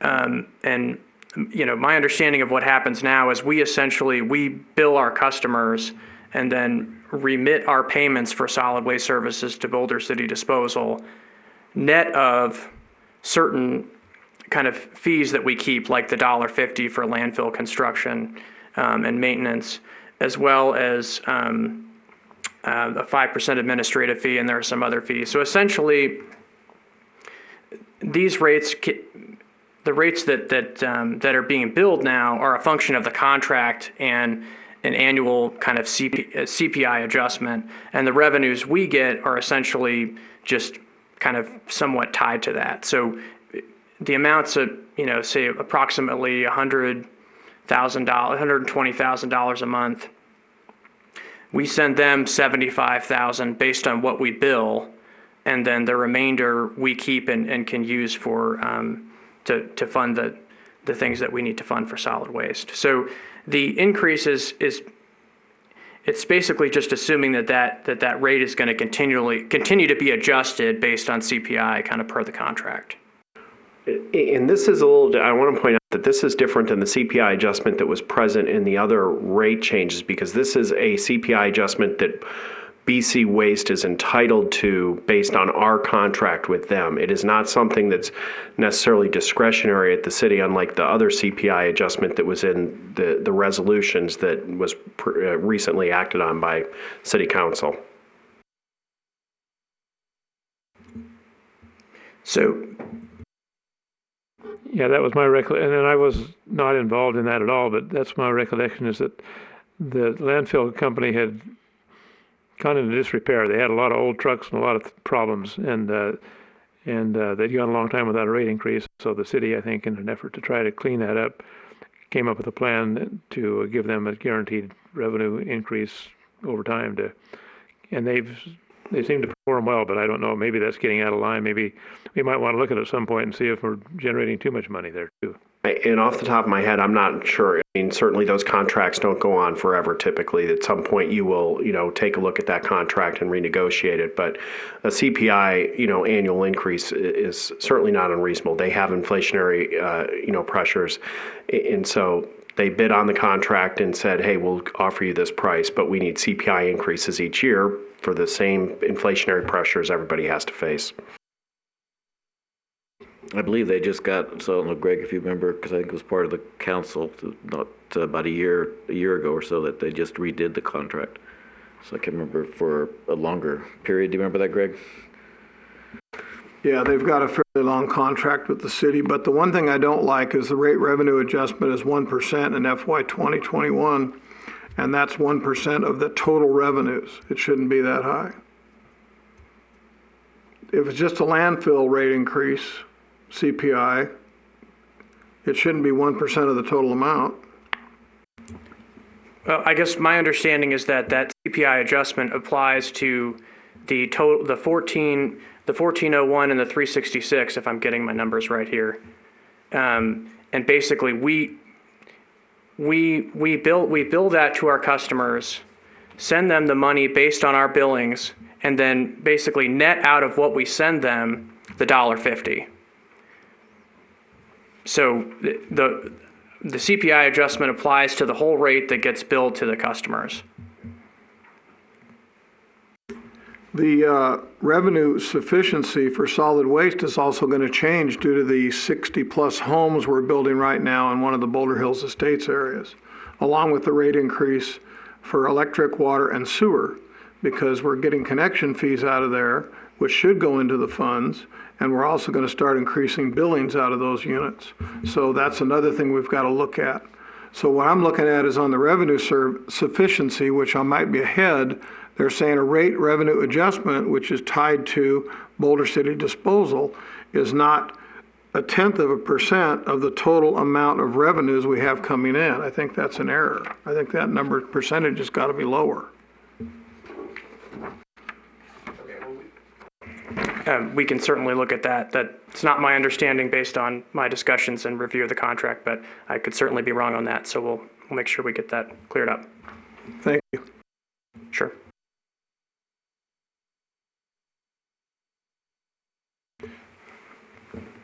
Okay, so this last one just takes everything overall and kind of rolls it up. So this is the cost, basically the revenues generated by all the funds as compared to the cost of all the funds. And then kind of where we land in terms of the annual kind of combined reserves and debt service coverage. And, you know, as we've kind of discussed, we're definitely north of the 20%. And then the only other thing I'd point out is in terms of debt service coverage, we are, under our existing rate revenues, able to meet the kind of minimum 125%. But we're not that much higher than it. So that is something to point out. So just something to kind of keep in mind in terms of that is, you know, while we have the debt outstanding, we do have to meet the 125, which by definition will mean our revenues need to be in excess of our operating expenses and our debt service, just to meet the covenant. Now, we don't have to send that money anywhere. We can spend it on capital improvements. So that's part of what we're seeing here is the reserve, you know, our revenues are kind of, by the end of the 5-year window, are kind of about where they need to be to meet the coverage. And the question there is just kind of, you know, having projects out there to kind of to spend that money on. And then obviously, as I mentioned before, we did want to show 5 years going out to fiscal 2025, but we don't have capital projects out there at that point. So that's part of why that PAYGO number is so low.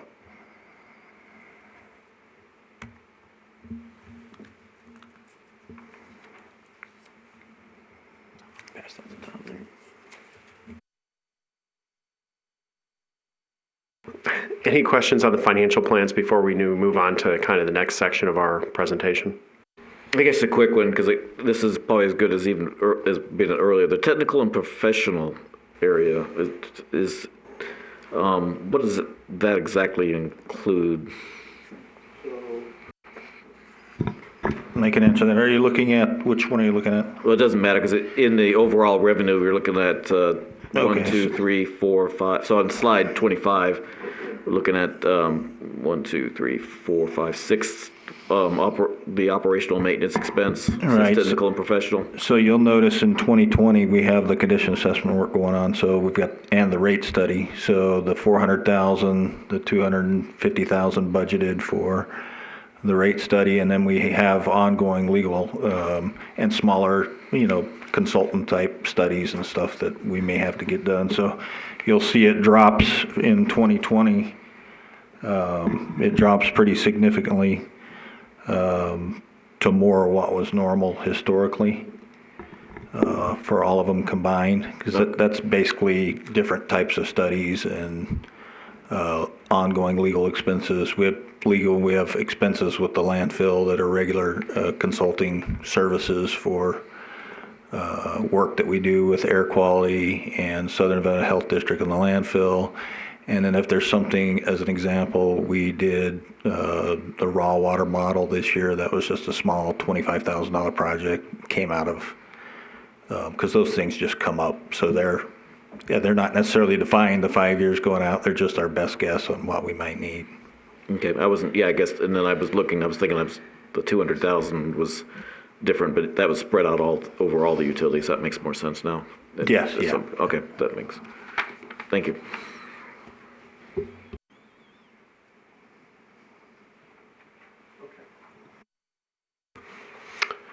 Okay, so next I'm going to talk just about some of our preliminary observations related to the rate structure, kind of give you an overview of the existing rate structures, and then talk about some issues specific to electric, water, and wastewater. So just for your reference, you may have seen in front of you, you have this booklet that we prepared. This is just to give you some, I'm going to talk kind of in general terms, give you an overview of the rate structures. If you have any specific questions, this includes the resolutions for each water, wastewater, and electric to show you the detailed rate structure and all the detail you could ever want or need. So you can use this as a reference because I'm going to talk kind of in more general terms in my prepared remarks. Yeah, and those are essentially taken just directly from the city's website of the resolutions that were approved for electric, water, and wastewater rates.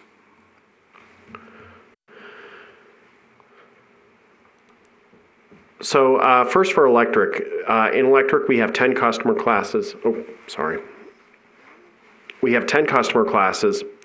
All customer classes have a fixed monthly charge, so a fixed amount that they pay per month. And then residential and general service have an inclining block structure. And what that means is the more you pay more for higher levels of usage in terms of your electric usage and kilowatt hours. General service, large general service and time of use also have demand charges, which means that if you exceed certain levels of demand on a given day, you'll have a fixed fee associated with what your peak demand is on the system.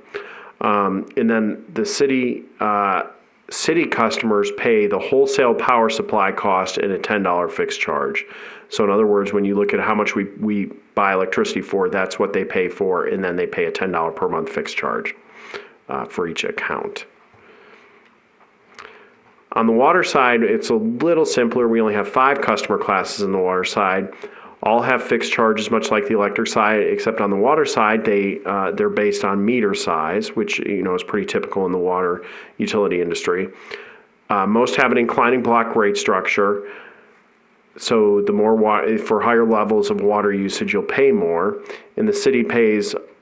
This is similar to electric. The city pays just for what the wholesale water cost is. And they don't have a fixed charge on the water side. And then for wastewater, we have 5 customer classes as well. Residential mobile home customers just have a fixed charge. So regardless of what their water consumption is, metered water consumption, they pay the same. So, in essence, there's an assumption there that they're roughly similar single-family homes and mobile homes in terms of contributions to the system. Non-residential has an inclining block rate structure. Again, the more metered water they buy, the more they pay for higher levels of usage they pay for sewer. There's a reduced rate for licensed nonprofits, and the city pays a rate of 60 cents per 1,000 gallons.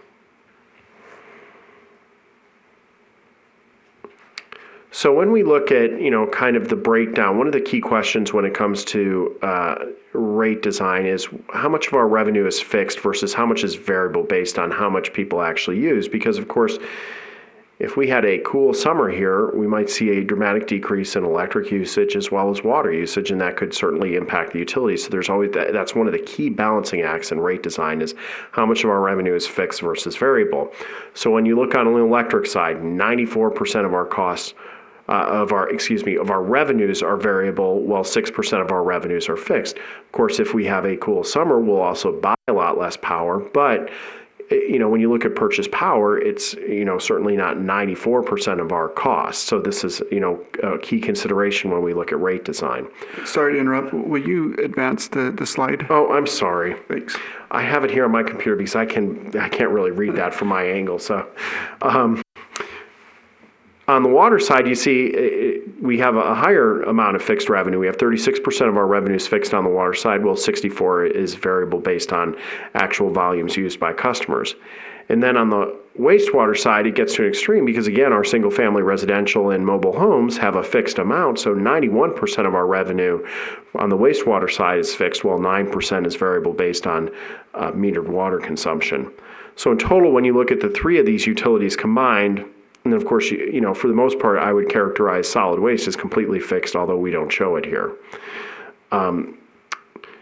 When you look in total at these 3, which of course comprise the vast majority of our utilities, setting aside solid waste, 23% of our revenues are fixed and 77% are variable based on demand for electricity or water, metered water sales.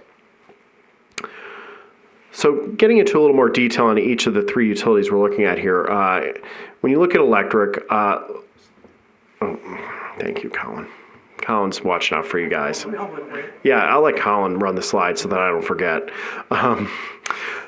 Local distribution cost is the majority of our overall cost. Like I said, purchase power is certainly important, but it's only about 30% of our total revenue requirement, whereas 70% of our costs are distribution costs. And this is a little unusual. A lot of times we'll see this reverse where purchase power is a much higher percentage. So, being a smaller utility, we have a higher investment in the cost of getting the electricity to our customers than the purchase power that they're actually using. When we look at our rates that we're currently charging, non-residential rates are higher than residential, and this is a little bit opposite than what we typically see. Typically, larger customers usually have a better load factor, and what we mean by load factor is they use electricity more consistently. And so in those cases, and then also because larger customers have the demand charge in addition to the kilowatt hour charge. So and that will typically be accompanied by a lower actual, kind of per kilowatt hour charge because they have that demand charge that they always pay for. So that's a little bit unusual, that part of our rate structure. Finally, inclining block rates. This is less common for electric. It may be used if power supply has significant demand components, but that should somewhat be covered under our demand charge component that we do have for our larger customers. More typical is having a uniform rate structure, at least by class, where those customers in the same class will pay a uniform rate structure. So those are kind of our preliminary observations related to electric. As we look at where there may changes may want to be examined in terms of our electric rate structure. So, I'm sorry, I'm probably getting a little bit ahead. So these are things that you're going to come with, these are observation, and you're going to come with some recommendations later on? Yes, because, one of the things about cost service is we're trying to look at the cost of providing service to these different customer classes. And when we look at some of these issues, these are things that we know that we're going to have to look at, and there may need to be changes to our rate structure, not just, so even if based on our preliminary financial plan that we've showed you today, we've showed you that maybe we can get by without changing rates at all for a few years. But that doesn't mean that we may not want to change the rate structure to make sure that the customers within the electric utility, within the water utility, within the wastewater utility, different customer classes are paying their fair share based on our cost of service analysis. I think maybe a clarification on that inclining block, or we call it increasing block rate is what we used to call it. That primarily came about as a strong push for energy conservation. And that was the idea of it. I think it's gotten almost out of hand because I've noticed that over the years that higher rate has gotten pretty high on the front end, back into that. And one of the challenges too, though, is you can have customers in the large general service, for example. You can have a small large general service customer and a large general service customer. Just because a customer's large doesn't mean they should pay more. They may use electricity more efficiently and with a better load factor, but they just happen to be larger. Yeah, and I understand exactly what you're saying. That's a good And I think point. part of that was driven by the rates were established. So when the first increasing block rate was established, since then we've done across the board increases. And so, the spread just grows over time. Yeah, Right. Yeah. Your largest customers, and I don't know this for sure, is probably Albertsons, just to name something that I've seen. They're open 24/7, I saw. And they're a large general service customer, but they're using electricity around the clock. Their lights are always on, their refrigerators are always on, their freezers are always on. It's not that they're using it inefficiently, and so that's one of the challenges that we're going to look at. Yeah, those are your best customers. Yeah, and I understand. I know exactly what you're saying. Yep. We're penalizing them. So that's certainly something that we want to take a look at. And like I said, it's just kind of something that jumps out to us that warrants further examination, and we'll come back with more detailed recommendations.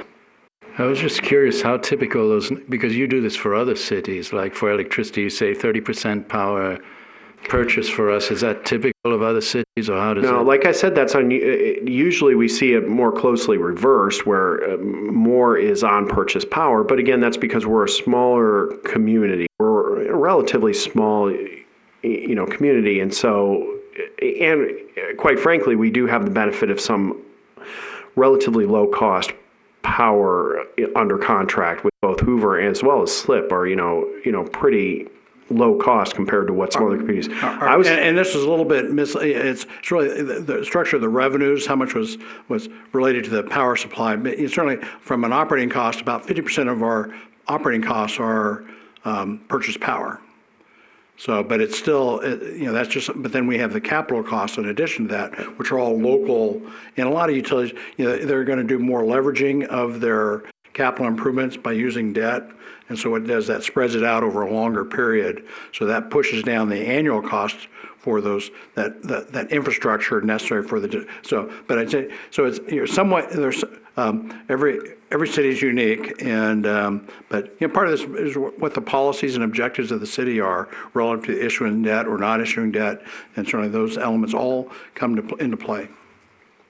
Well, I think too, to make sure if I'm understanding correctly with the 70% distribution cost, we're looking at higher capital costs than we've had in a long time. And so if I'm understanding, we've talked about is that the system's in more need to get refurbished than it had in the past. So hopefully once we can refurbish everything, then we won't have the same cost. So I don't think we'll have that 70%, but the question is it 5 years, 10 years, or 15 years?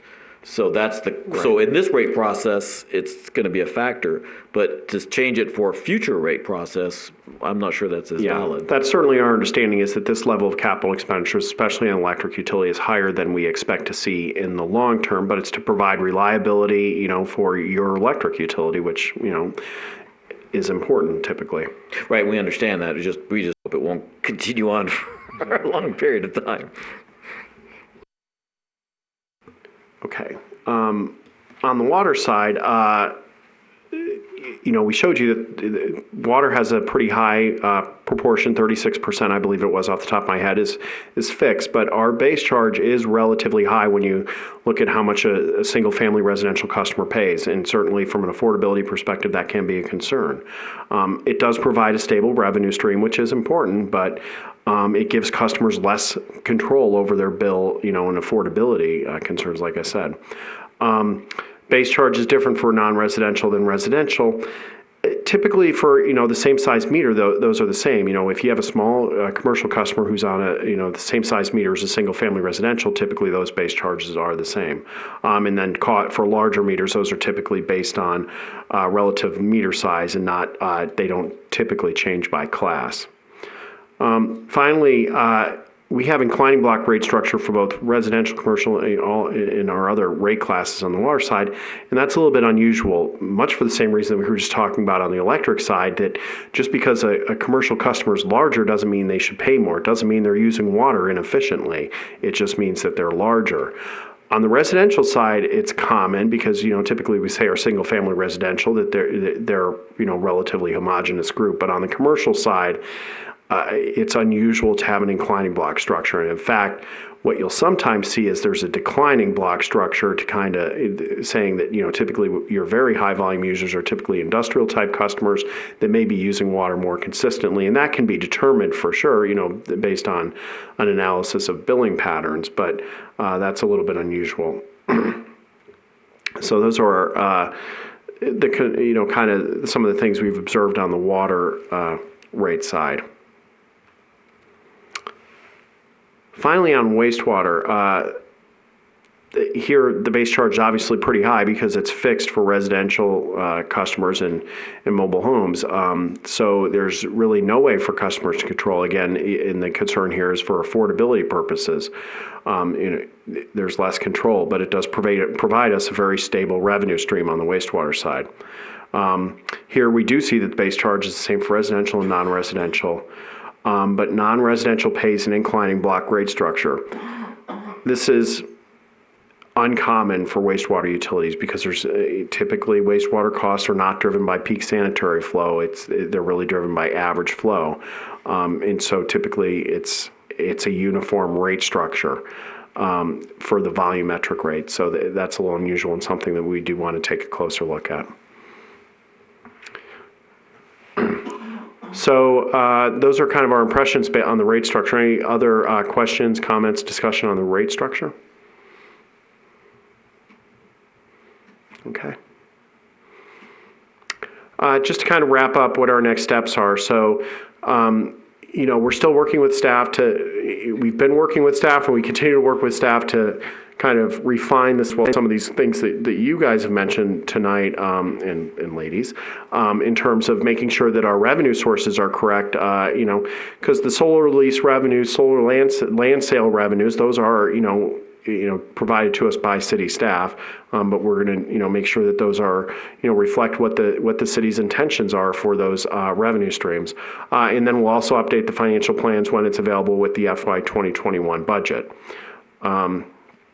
And then we're going to be getting with our cost service analysis, which, like I said, looks at not just are we generating the right amount of revenue, but are the customer classes within the different utilities paying their fair share? Is commercial subsidizing residential or vice versa in electric, water, wastewater? That's kind of the next step that we're going to look at. So not just make sure that one utility is not subsidizing the other, but even within the utilities, are customer classes paying the appropriate share? So, based on our discussion with city staff, the intention is that we would be back in early March to present some of those preliminary results.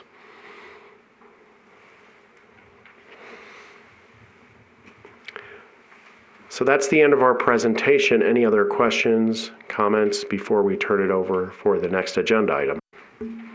So I have a question on solar lease. When I go back and look at an annual total amount, when I go across solid waste, wastewater, water, and electric, they don't seem to be real large lease revenue levels. Does solar lease go to other things besides the utility? Yeah. Okay. 15 million.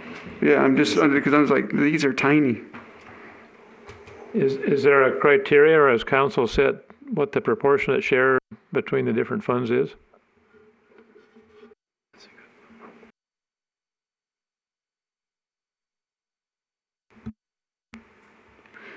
The way I believe, original formulation was on how solar lease revenue would be allocated was 20% to the utilities, and no? Solar lease revenue, no, it's only Yeah. 500,000. Solar lease revenue is 20% to the capital improvement voter.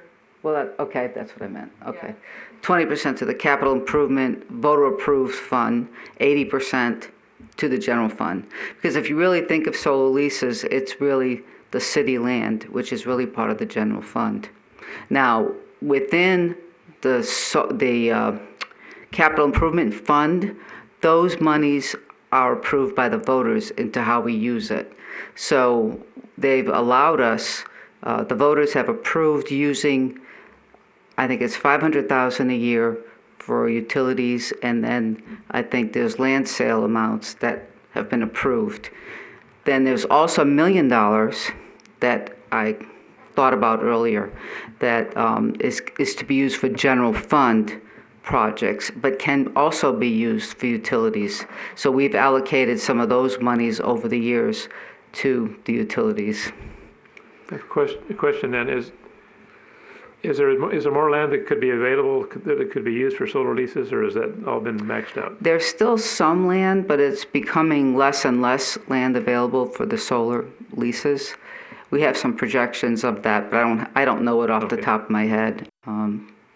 Yeah, the only one I know for certain would be the Black Hills North. It's Right. just north of Black Hills South, but Right. on the west And there's side. another spot too, but I can't think of the name of it right now. So I can see where there's about 500,000 per year in 20, 21, and 22, but then there's nothing for 2023, 2024, Because and that's when the 2025. voter ballot question allowed them to use money up until that point. Okay, thank you. Okay.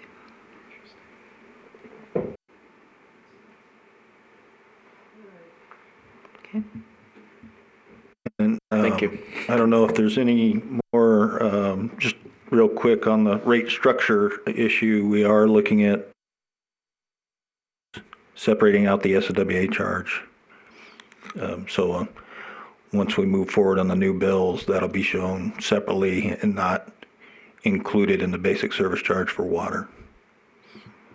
Yeah, I think it was was brought up here about the water being higher, and I think that $37 is definitely something we want to keep an eye on. 37, I believe, is 37 Is that the base charge.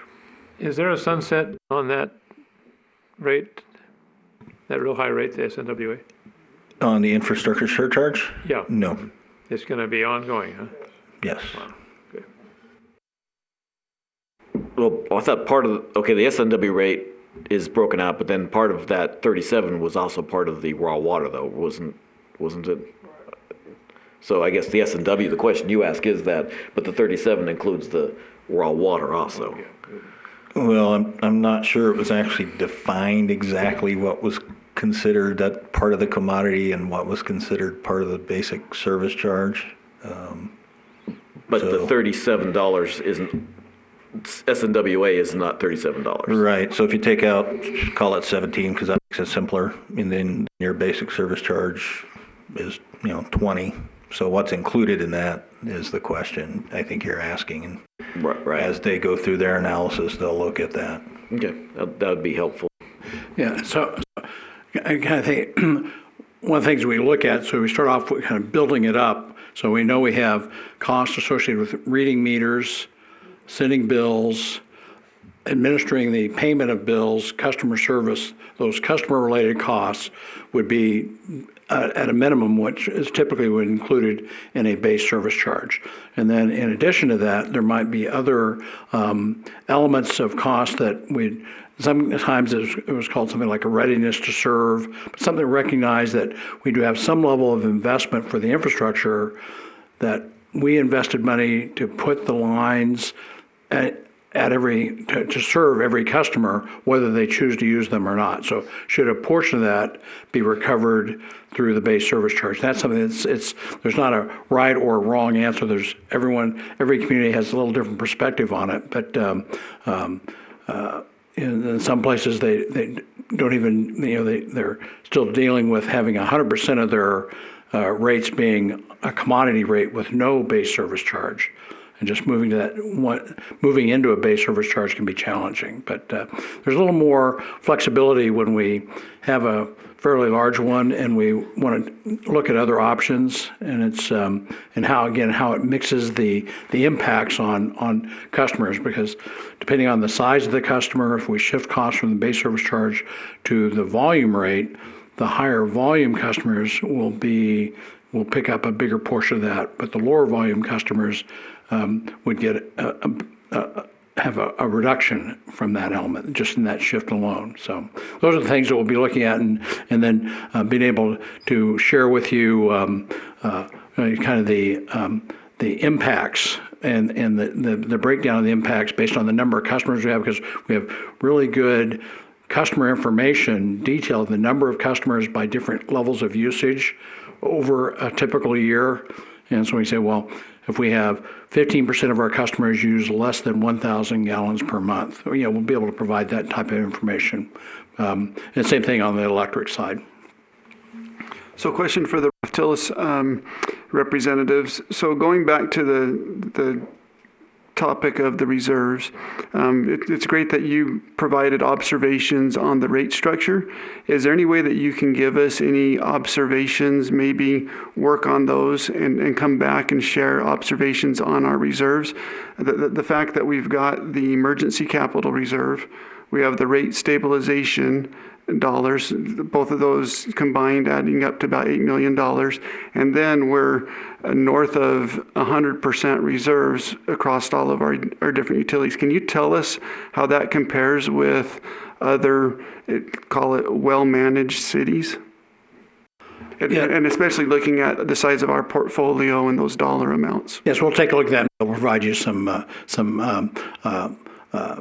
hopefully some instructive data to help you. Thank you.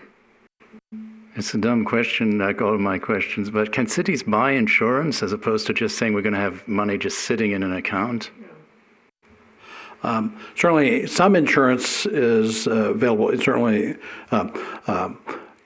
comprehensive insurance, property damage insurance is something that many utilities do purchase, but generally that's only available for above ground facilities.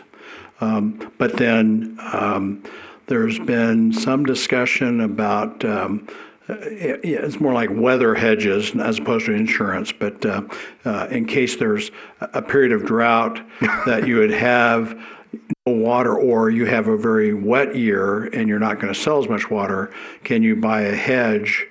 Because it's very common in the agriculture community for farmers to buy hedges, but it's growing now. There's some people that are looking at is that a viable alternative or solution for municipal utilities to be able to manage some of that risk through those type of structures.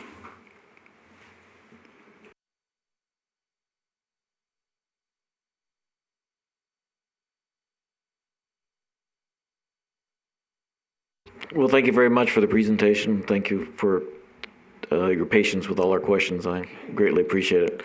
Now, are we allowed to take a 5-minute break? Yes. No. I never know what I can do and can't do anymore. So It's a workshop. we can take a 5-minute break. Thank you. No, this is a workshop. Like the chair, the chair has certain authority that can do. Okay, we all ready to go again? I know we're not ready to go, but nobody wants to go, is what I'm saying. Okay, so you ready to start? Okay.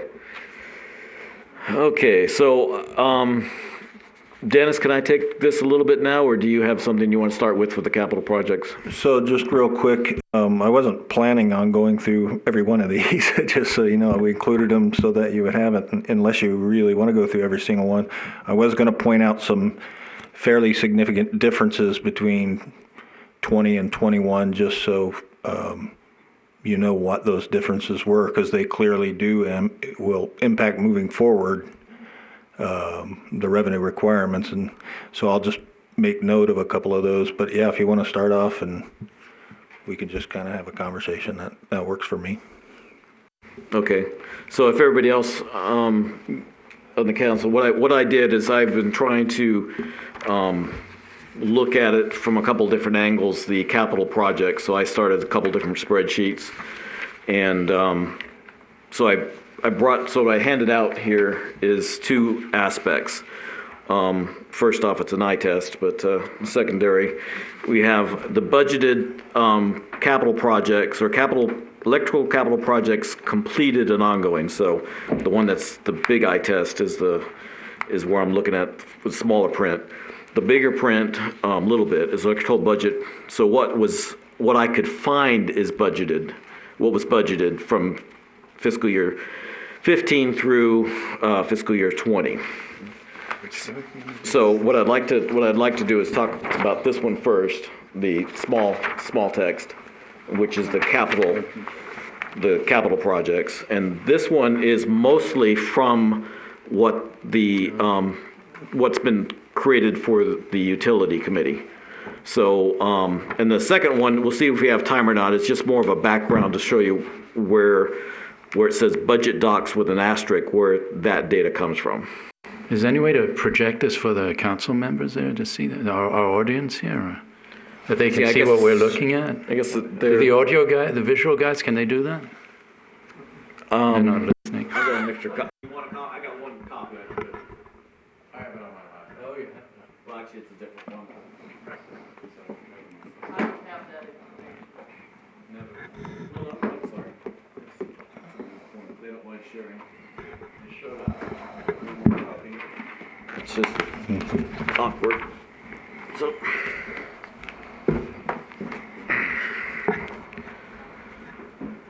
So if you two might want to share, so.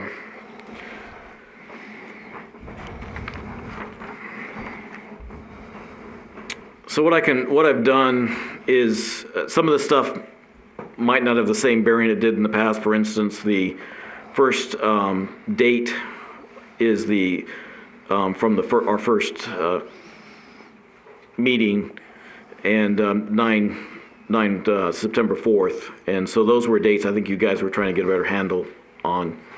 So those dates might have, but I just wanted to bring them in, so that's one understanding of where we started from. The project name, that's pretty obvious.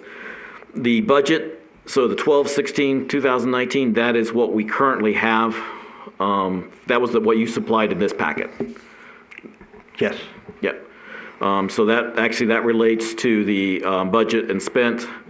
Completed, I guess that's sort of obvious. I didn't think we needed a title on that, a date. The budget docs, that's what I could find, so that does not necessarily, maybe I should have put yours on there, but that doesn't necessarily match yours, I don't think, completely. Yeah, and to be clear, we didn't have the time today to do a side-by-side comparison, but we certainly can. And that's fine. I apologize, but it's been taking me a little bit to get everything organized and taking the latest date and create something. Then the 10.2 and 9.4, those are your two original documents. So I think it only varies just a small amount, and it might only be the feeder 64 Temple Rock that it differs. But I just wanted to make sure that's what we originally had. The budget docs are what, like I said, what I could find was actually budgeted for.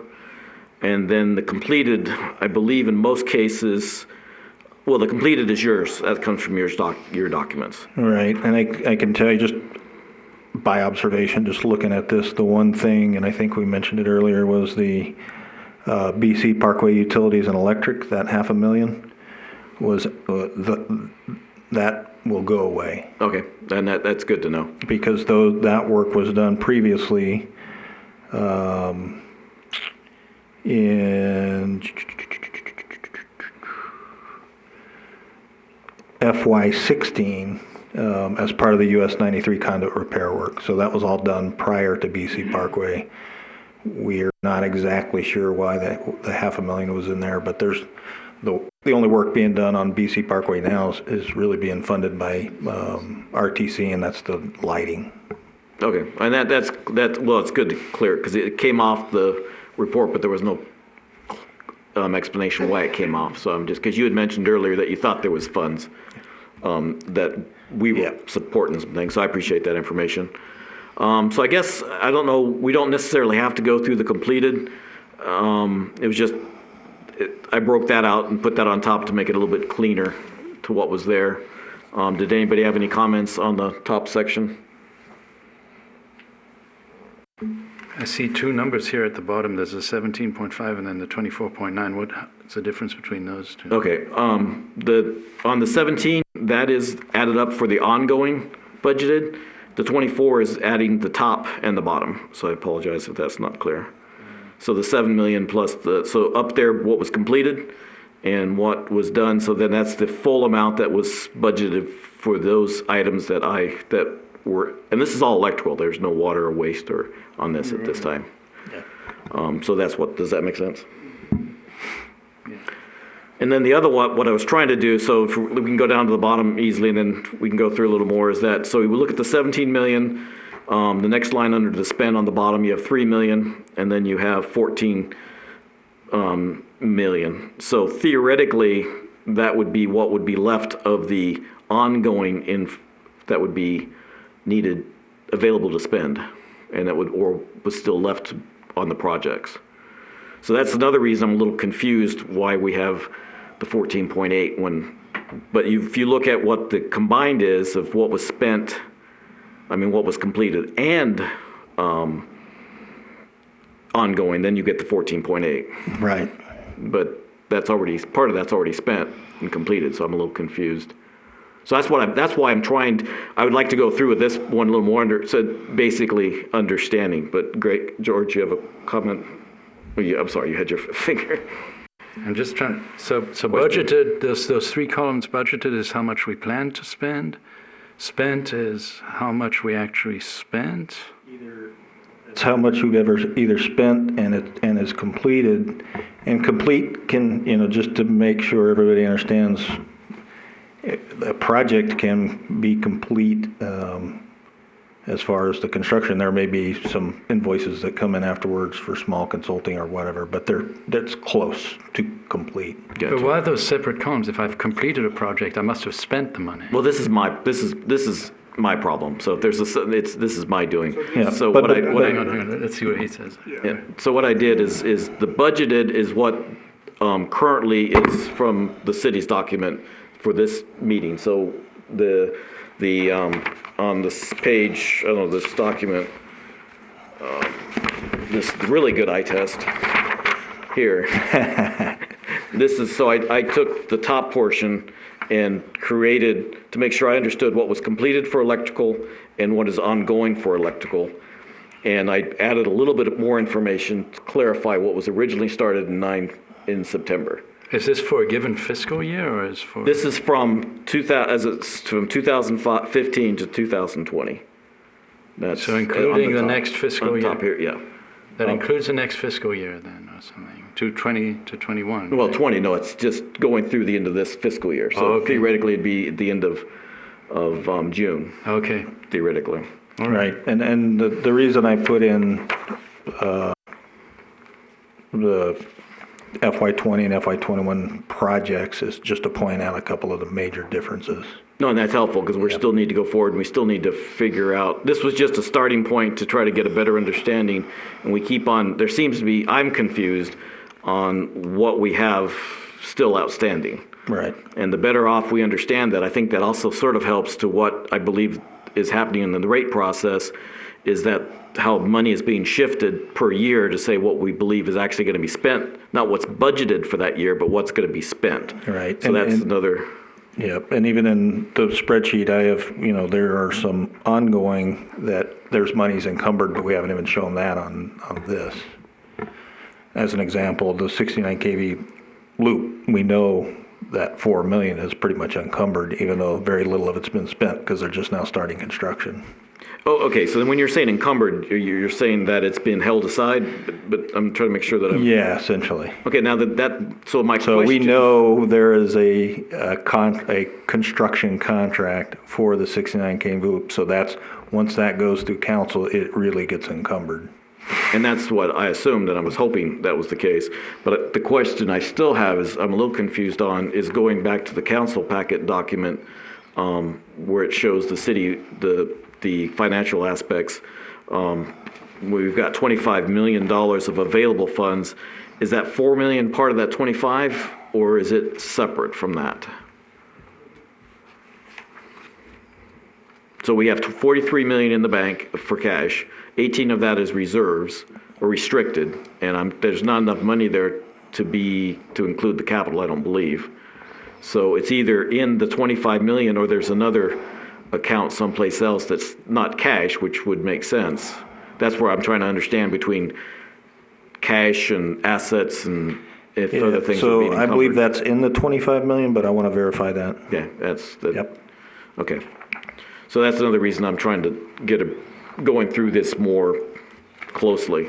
So does that make sense? So these are, basically, we're probably looking more at the first column budgeted, but their numbers don't necessarily match what I could find on the internet, on the website. So that's one thing, I guess, that's where it'd be very helpful if we understood, because that was one of the things I understood that the consultants wanted, was it a 5-year historical amount, budgeted and actuals. And that would be helpful for me to understand what we budgeted for and what we actually spent. And that's where I can't seem to reconcile a lot of this information. So we're getting closer, but we're still getting, so the first part is just, so this is what we've completed from what I can get from your information. This is your information of what we completed from 2015 on the top section. Correct. And then, of course, the ongoing, that's going to change monthly as, invoices come in from contracts. And that's completely As far as the spend goes, yeah. Right, but we've got some from 2016 in the ongoing, actually 2015, because we still have the BC tap transformer and stuff. So those are things that would be, just to understand where they're at, what money we have left to go, and do we think we're gonna have extra money, or do we think we're gonna even be over the amount? So these are things that I understand we probably can't go through all tonight, but this would be very helpful if we kept it on the agenda. Then maybe we could say, okay, we're going to talk about the feeder. We're going to talk about the loop. Because another question that I've got that was another confusing part, is that on some of the revised budgets, there were actuals. In a lot of cases, there were actuals that said, we're budgeting for fiscal year 2017, but in 2016, we spent this amount. So if you look about almost in the middle of the page, the 69 kV loop, in fiscal year 2017, it was budgeted for 500,000, and from what was in the same document, it looked like it was spent 537,000. But that's not in any of the documentation that I've seen so far from the city. So that was one of the things that didn't know if they got buried someplace or how the budget document there was some misunderstandings. So those are some of the cases there were pretty close. Some of the cases were pretty far off. The biggest one is the one you talked about, is the 69 kV loop, is 4 million, and I can only find 2.6 that was actually budgeted by the city, that was approved by the council. But again, so if there are documents out there that I can't find, I'd be happy to see them and happy to change my documents. It's just that I can't find it. So we've got so in a lot of cases, what you've done is that you stated that you've combined it. So we have like the Arizona feeder. So for now, if we just go to the ongoing, you'll see that we have 3 projects associated with the Arizona feeder. And then you've rolled them into the 1.4, and it looks like we spent 262,000 on it, and you're projected, and you're just saying that it's just starting in January. We haven't even started it yet, and there's no completion date on that.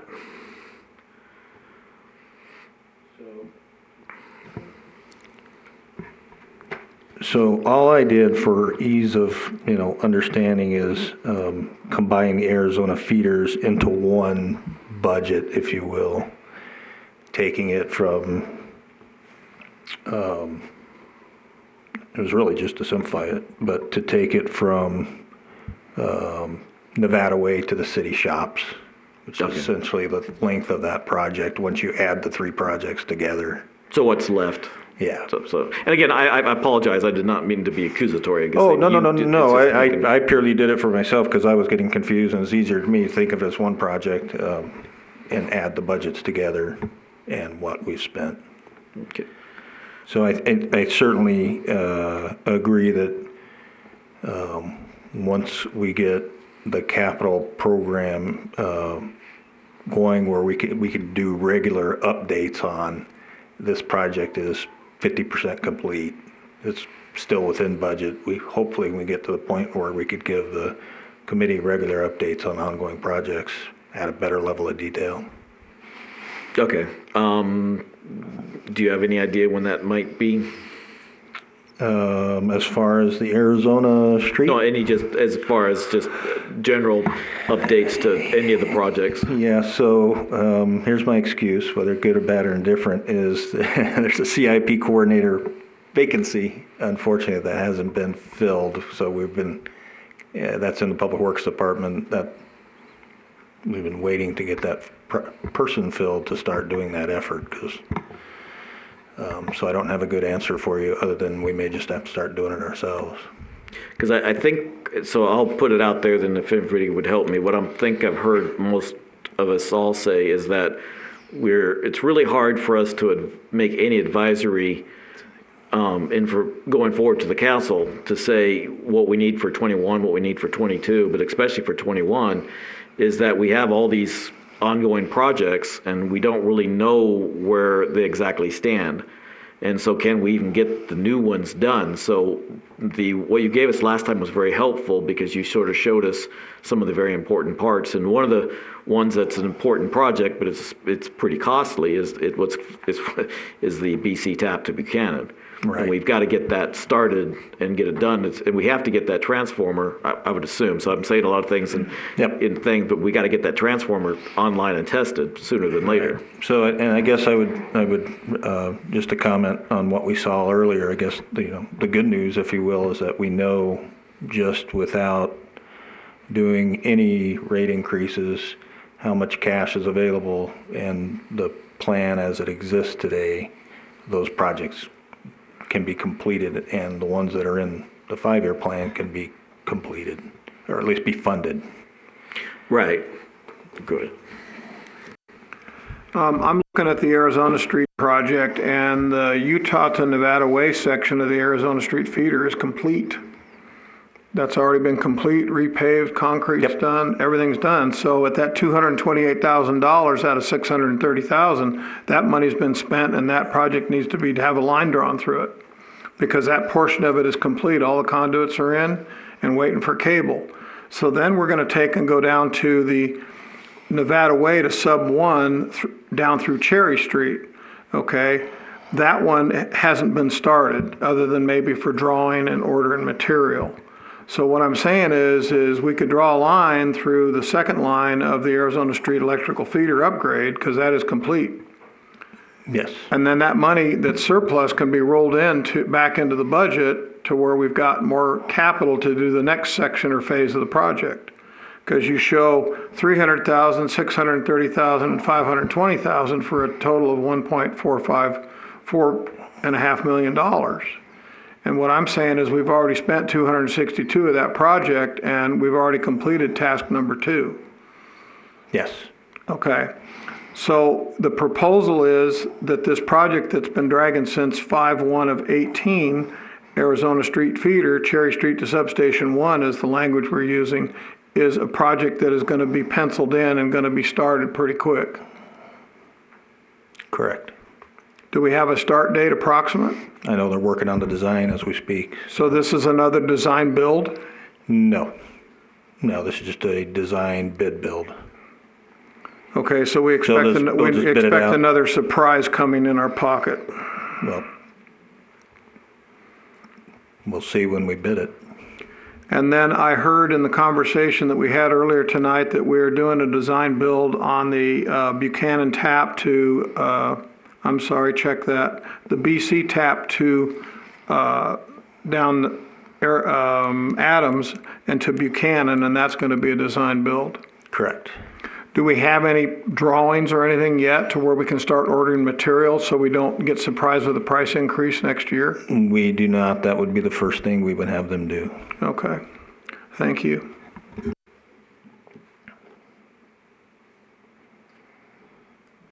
And while I'm on that, then the one thing we've learned just in the current state of the industry is the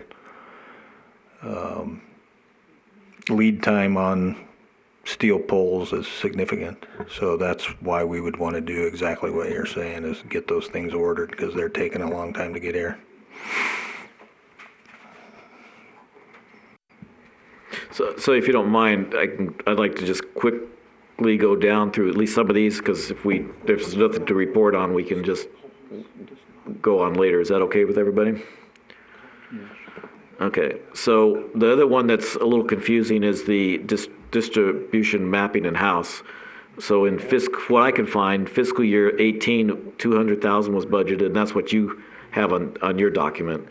But in fiscal year 19, 600,000 was also budgeted, and that's not included in your documentation. So again, just trying to help clarify which amount is what. And there's no date, because you had stated that it was going to be done in-house. Unfortunately, there's another confusion point, because I'm understanding that that's part of the latest contract that was just approved by the council, that the name of the Par Electric has an ability, not that they will do it, but will be in their contract to have ability to do that. We won't be having them doing any of the mapping. That's all going to be done by our folks in-house. So. Okay. And you, if I remember correctly, you had talked about some drone work that had been done, was that part of the mapping, or was that something else? So, no, that just came out of study portion that we put into the budget. So that's ongoing. We did the portion from the sub 3 to along Adams just to validate what we pretty much already knew, and then they'll be out doing more work shortly. So you'll see them out with doing the drone inspection work, and we're going to have them come in and do a presentation for this group. Okay. One, because we think having not done that type of inspection before, we weren't sure what we would get, and I think what we get came out better than I anticipated. So it's certainly a cheaper way of doing the assessment work in a quicker amount of time, because you don't have to set up, you don't have to get up on a pole, and the imaging and the thermal graphic work is really good. And we're able to identify some things that we needed to do before that project even got started, just in the interim, that we were taking care of, just some small stuff. Okay, but I guess if you could clarify that when time allows, to that 600,000. Yes. I'd appreciate that. Yep. And then so the 69 kV, what I could find was that there was in fiscal year 15 there was 100,000, fiscal year 17 there's 500,000, which is theoretically already spent, and fiscal year 19 2 million. So I don't that's half, not, well, it's not, it's a little more than half of the cost you have. Now, is there a is this the one, this has been started, so is there a contract let for the 4 million? There is a contract let for that 4 million. Yeah, I don't know if the exact number is 4 million, but it's close. Okay. And that's only, so far, I found, well, you got the 500,000, but then the 4,000, I think, is what you were showing, I believe was on your document, but might have been on my document. We spent anything, that one I'm not, I think that was on your document too. Right, so just to give you an idea, once they start drilling on the 69 kV loop, they would anticipate being finished in spring. So once you get the poles on site and get the project going, it doesn't take that long. Yeah, that one you've got, I think, I'm sorry. So it should be completed before this fiscal year. Oh, yeah, and that's what that one is clear, because you got it, you started it, well, in October, and you plan to finish it in April. Yep. April 1st, so April Fools. So then we've got the feeders, and those, so the current ones, so we've got, I think we're pretty much mostly in agreement on those. So for the fiscal year 18 on, looks like we're closer to the amount budgeted and what is seen spent so far.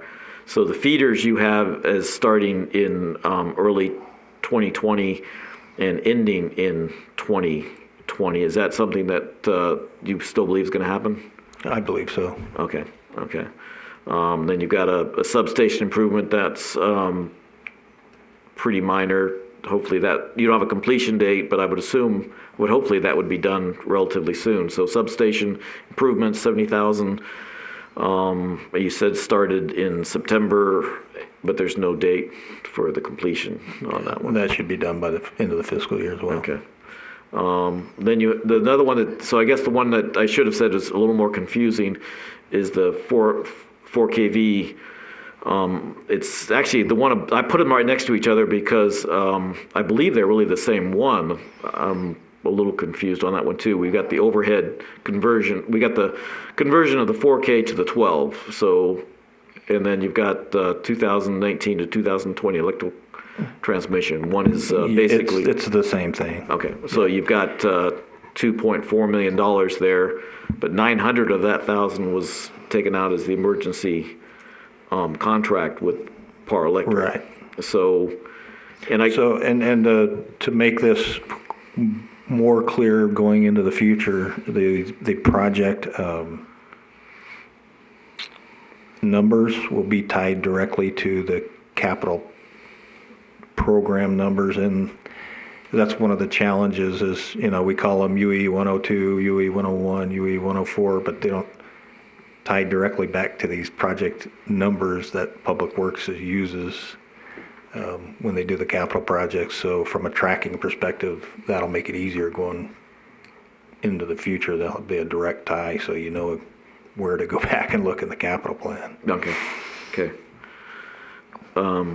So the next one is he was budgeted for this year, but there's no dates for the distribution for the 4K. Is that something that's a possibility, or is that getting put further out? Are you referring to the one we just? The one right below it. So we have. I'm sorry. So the one I first started with, the first 4K, is the 1.1, basically 1.2. Right. And then you've got that started in October and looking at finishing in June 2020. Yeah, so we would anticipate that 900,000 of that 1.2 that we just contracted with PAR to be probably to span well into the next fiscal year. They're not going to spend the $900,000 between now and July 1st of this, or July, yeah. Yeah, I think it was stated it was an 18-month It's an contract. 18-month, yeah. Now, is that going to complete the 4K? Because I'm still a little confused on that. My understanding is that we'll complete the majority of the work that we need assistance with, and then everything else we would try to do in-house. Now, is that going to be capital or O&M? I think, and I need to get some validation on this, but with the capital equipment purchase, and we could do on a kind of as-needed basis some of the smaller parts. Okay, because I don't think we have anything going But forward. we can clarify that going forward. Because there's 4K is, I don't think is included past this year, I don't think. I didn't make Marvis come tonight, so next time I'll make sure I do that.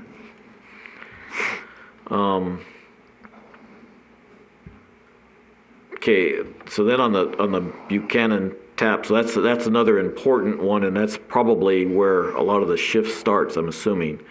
As you were stating, you have the 3.8, and then you're requesting 5 million in 2021. Now, do you? And I'm sorry, you just mentioned some of that. Do you expect expending any of it this year? I guess I'm anticipating about $1 million. And so what we just did is when we adjusted the capital plan, this is to either make George more confused or less confused. I'm not sure which. We just added some. The budget hadn't been modified in forever, and so we were concerned that we had enough budget dollars. So we adjusted what was previously in the budget by, I can't remember the amount, but whatever the 3.8 plus the 5 was different from the previously approved amount, just because we were concerned about the construction cost. For the purposes of the rate study, we've modified it.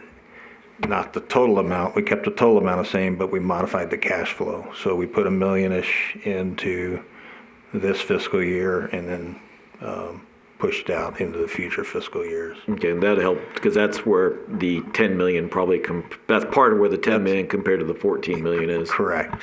And I just want to try to, because that's a big project, I wanted that to be as accurate at least as we could guess right now. Once we get the design build proposals, we'll have a better handle on that even, so. Okay. Well, since we're in that, if I can just make a quick comment, I think it was probably more Diane's issue, but it would be very helpful, I think, two things that could happen when we're looking at the overall, I don't know what they're exactly calling these pages. I think it's under usually the title of the city manager's report, but it's the different funds.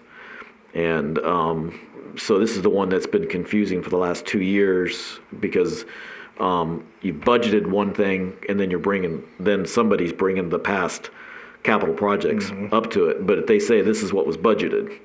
So the first thing would be handy, and since I'm in a workshop, can I go on this or am I getting off topic? I think you're good. Okay. So what would be handy would be saying what was budgeted and then either revised budget or past budget, or actually in both cases, I guess might be both, to have past budget, and revised budget.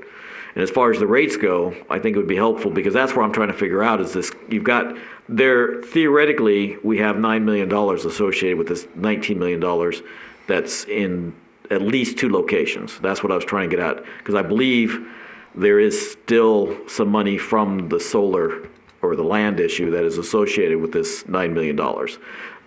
In the document that I have from the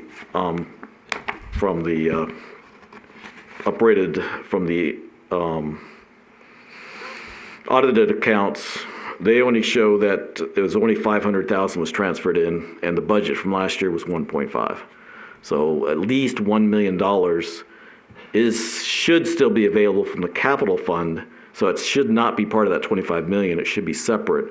So that would actually help us to even be a little bit more. So I think there's more than that 1 million that goes back to whenever we started that, which I thought it was voted on in 2014. So theoretically it was possibly in 2016 or at least 17 that we had some funding available that are from some of the projects that are just being completed. So, yeah, so let me make sure I understood exactly what you're getting at. So you're saying you think in a previous FY whatever year it was, there was a certain amount that was budgeted to be transferred in as part of the land sale or solar lease. And the question is, where does that money sit? Exactly. Yeah. Well, yeah, So, we can certainly find that. Because a great example, what we have is you've got, on the top here, I'm looking at the budget, and I apologize, I don't have a copy to show everybody, but hopefully some people have seen it. You've got where we have the revenues, expenses, and so in the revenues, you have a transfers in of 1.5 million for this year, and that's associated with the land and solar. Then you have use of balance fund is 2.5, and so that theoretically would be out of the $25 million. And then down below, we have a capital of 14.8, and then we have a deficit. Well, we have a deficit because you're bringing the past capital in there without money associated with that capital. So again, very confusing to try to figure it out. So I'm bringing that up because it sort of goes along with the overall capital, understanding what projects is associated with the 14. Now we've got a third aspect of it is how it's shown in the rate process, what year it falls out in. And so then again, how do we advise the city council to go forward with the 2021 budget or even the 2022 budget, which is going to come up pretty quickly, and you're going to want to start relatively soon. So that's where a lot of this stuff is. I'm trying to get at. The more I can understand, the more we can understand, then I think we can be better to advise that. So right now we know that. So theoretically, if we know that part of only 1 million is going to be used in the BC TAP to Buchanan, then theoretically we would reduce that 14 million down to at least 12 million because that capital is not needed for this time frame. And so there's a lot of pieces that are trying to figure out where they go, and they get shifted quickly in one day and then not shifted so quickly in another day on other documents, and so trying to compare the documents are highly confusing to me. So that's why I'm asking for a lot of information. The BC TAP, another one the BC TAP transformer. So now we're at the BC TAP. And I guess that's another one. So that's one if we can get that one modified, because on your document, it says that it was finished in April of 2018. We know that we still have construction ongoing, and that's the question. So we have, let's see, I guess another document I have, we've got, well, it depends again which document you're looking at I guess we're pretty close on that one. But it looks like we have about $1 million left to spend, over a little million to spend on that. We know we have, I believe it's $400,000 in the current contract. Now, is that going to complete that item, or is there still more to go on that item itself? Everything has been contracted for. And I don't see any reason to anticipate that we would exceed the total amount budgeted. Just because we pretty much know all our expenses to come with the contracts and with what we have to pay WAPA, and so we should be close to that 2.77 million. Okay, but we still have, so the current contract that's out there is not gonna finish it, but do we think that the transformer is gonna be able to be tested by spring? It could be tested by spring. It couldn't be tested at full load until we get that first phase of BC tap, from the BC tap to substation 3 done. Yeah, the maximum demand that I figured we've got right now is we can go full summer 50 MVA. Right. And that's it. And we've got a 100 MVA transformer sitting down there just idling once it gets energized. Right.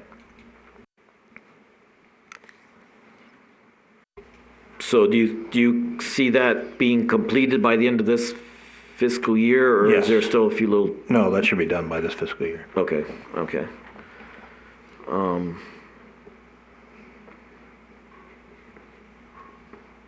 And I think that capital, yeah, you did have I'm not sure I think this was on your document.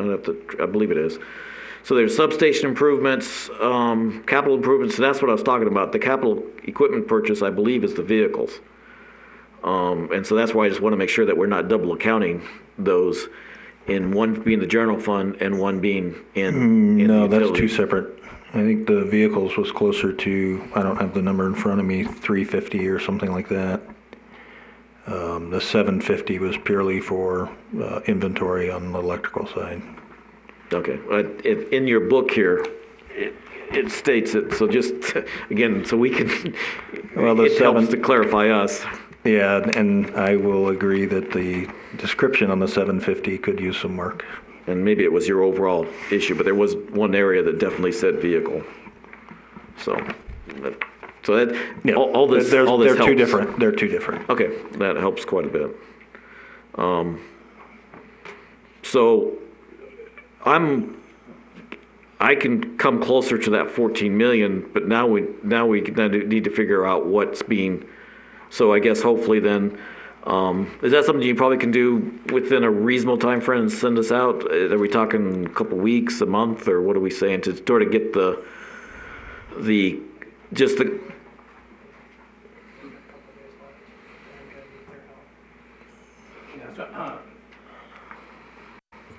Yeah, probably, given where we are, so, Christmas next week and then New Year's, and we'll need to have some interaction with staff, so for early January, so maybe, maybe by the second week of January.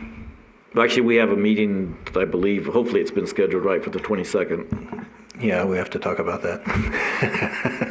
So, yeah, you and I need to have that conversation afterwards, but we ended up, I found out that we scheduled it on the top of something else, so.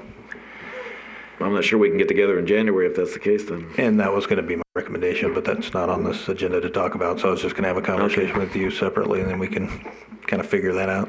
Okay. Because what we've got, let me just finish this and then the capital, I think I'm still allowed to talk to the next topic. So then the Claremont conversion, there was two things I'm confused on. So the Claremont conversion is different than the Claremont rebuild, is that correct? So, and I can give you my high-level response to that, which is, for some reason, and I don't know why, there was a portion of underground work that was done, and some of the other work was not done in the rebuild, and it's to complete the entire Claremont conversion. That's why there's the additional 500,000. I don't have a good answer on why it was done that way versus doing it all at one time. Okay. Yeah. And then the one I just want to try to clarify is the Gingerwood completed, or is there still something out there? Because, Gingerwood is completed. okay, because there was some budget. There was there was 580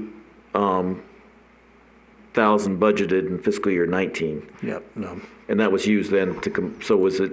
That 2.575 out of the 2.62 was complete. Okay, but there's no date, so that's why I wasn't positive that we hadn't, that it was if it was within 19, then that makes sense. If it wasn't, then it doesn't make sense. Yeah, I'll get that date. Okay, appreciate it. And then, so thank you for the clarification of the BC Parkway. That helps a lot. The one, I guess, I'm sorry, I went to the feeder. So the feeder 64, where I've got a box around it, the current budget has it as 150. The old budget in your document, not mine, yours, was at 500,000. Did that get reduced, or was that a typo?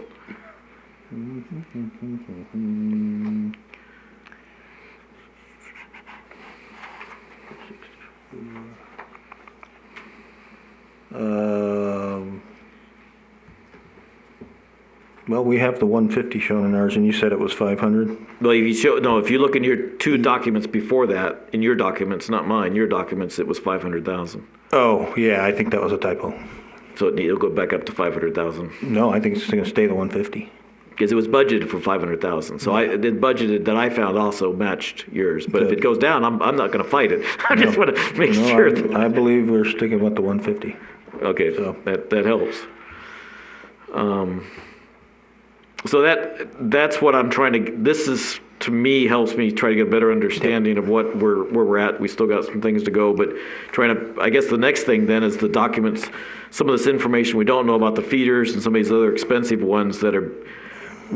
I guess if we can come in a reasonable time frame to get an understanding, because I'm believing we as a committee need to know probably. We would probably have to vote on some type of report or something for the council, probably in, the latest would be our April meeting. Yeah, and remember, there's on top of that is the work we got ongoing on the assessment side that's going to come in to you as well. Right. And so I guess that's why not doing a meeting in January, and so I guess maybe I'm not, but trying to get everything information and then trying to get where we can get information to the council in a timely manner. That's where some of this data, it's a little more of a crunch. For the rate's not as much of a crunch as it is the budget. And so I guess that's one thing we might have to get from the council is what this committee what the council needs from the committee and when, because we're going to have to start. I think as we've stated in other meetings, and George has done a great job to keep us on track with that, is that when do we have to have something? So when do we need the information? And now we've got another issue is, okay, we have to make sure it's on the agenda to vote on it. Right. So if we don't have something in January, then we got to figure out how to get it on the agenda for February to get it that we would vote in March or April. I would say it's most likely going to be April, because by the time we get results back from the condition assessment, you're going to want to review that, go through that. If there's additions to the capital plan, what does that look like? I think that's going to be April. Okay. Well, just my intention was to try and present our report to the city council, as we'd mentioned, since some of them are here, the second meeting in January, and then hopefully they'll look at it and also tell us, since, Right. that's what we need from them, is when do they need this information? And but it sounds like what Larry's saying is correct, and you're agreeing. And we're still planning on putting that report on the second meeting, so. But I would think that by March, so we could vote on it in April, that we would have to have a good understanding of what's happening with we would need to know more of these dates and of what's being filled in and when you expect it to be done. Oh, yeah. So, I think that's what you were going to tell us about. We don't have as much really to be done in 2021. You've got the last bit of the 4K, at least that's what we're hoping is the last bit. The BC TAP, which is a very large number, San Felipe, and a circuit. But I guess that's one thing we still might discuss is I think I'm hearing from everybody is can anything be put off? And so that's where we might want to talk about is any of those projects something that we still want to go forward with for 2021. Right now, the low-hanging fruit would be possibly Circuit 45. You've told us that San Felipe's is an issue, and it sounds like several cases we've heard that it is. Circuit 45, I don't know if any of us understands the importance of that. So. Right, and so I think as we move forward, we can certainly talk about those priorities. The overall plan is really, in my mind, and I'll let the consultant weigh in, is more important than just 21, right? It's all important, at least with regards to the first 5 years. So we could look at those ones that are less priority and bring back some recommendations on, if they move 2 years out, is that significant, or is that managing that risk of moving that project a big deal or not? We can certainly have that discussion as we prepare a little more on those projects. Right. Theoretically, everything that's in 21 was a priority one. Some of the stuff further out were a little lesser priority. As an example, the project that goes up to the top of Red Mountain, you probably have some flexibility with that one. Some of those types of projects. Yeah, just there, but 21 is what the crunch is on. So to get something to the city council to say, so right now we're looking at a tentative product. So I'm looking at this, and so that's tentative. And so my understanding is that we did not have enough information to say anything about this document. And so the next go around, though, I would assume that this committee would be looked at for information on this document. Mm-hmm. Yes. And that, like I said, I sorry to repeat myself, but I'm trying to figure out how we're going to fit it all in, what data we have to get a reasonable answer, and I guess vote on it by April 4th. Mm-hmm. And so we have to have the agenda item on April 4th, but we have to discuss something, I believe, in March. And that's where I'm trying to, I think we're going to leave the capital plan on the agenda as you stated, so that it's an ongoing discussion until we're there. Okay. So a report, we can, as long as it's on there, but if we're not going to do that again, we're not going to do it, at least right now anyway, a subcommittee until we figure it out if that can be utilized. So that has to be separate, but if we did a report, then do we have to verify that we're voting on a report or something like that, or can it just go under? That's what we have to make sure we understand. Yeah, I don't know that you have to do a report. If we come to a conclusion on that tentative plan, or we make revisions to that tentative plan, then I think we would just need to recommend those revisions to the city council. Okay. No, I'd like to see written reports. I think that's it's an independent view of the committee of what they think of the capital plan. So I think I would like to see a written report. And that's entirely up to you guys. Yeah. So certainly that's my view. And so I don't have a problem with that. So I think that was the biggest things I wanted to get across with this document, is just sort of, it gives me a little bit more clarity to understand what's currently going on, and if we can fill in some of the gaps, it'd be helpful. Does anybody have any comments or anything on it? I'd like to see this document cleaned up to where it actually reflects what's in the pot of money. Because if the BC Parkway Utilities $500,000 isn't needed, and you're talking $350,000 on the 46. yeah, I'm trying to find it here. 64. Yeah, Temple Rock 64, I think this needs to be cleaned up to where we actually see the numbers reflecting what's there. I don't think it's a big deal with this documents and what you've given me as a project description. I personally can go through this and understand what's going on, but some of these tasks that you've got in here are going to tie directly into the Boulder City tap transformer testing. Okay, and the problem is, I feel that some of that stuff needs to be pushed. We've got to do the San Felipe thing because that's going to be tying into the Substation 3 to Substation 5. And Substation 3 is the key for the Boulder City tap to function. And that thing's due for a complete rebuild, and I think we put the cart before the horse. Substation 3 needs to be left alone and bulldoze a flat piece of land and start over to where we can get this stuff straightened out. You need a control house.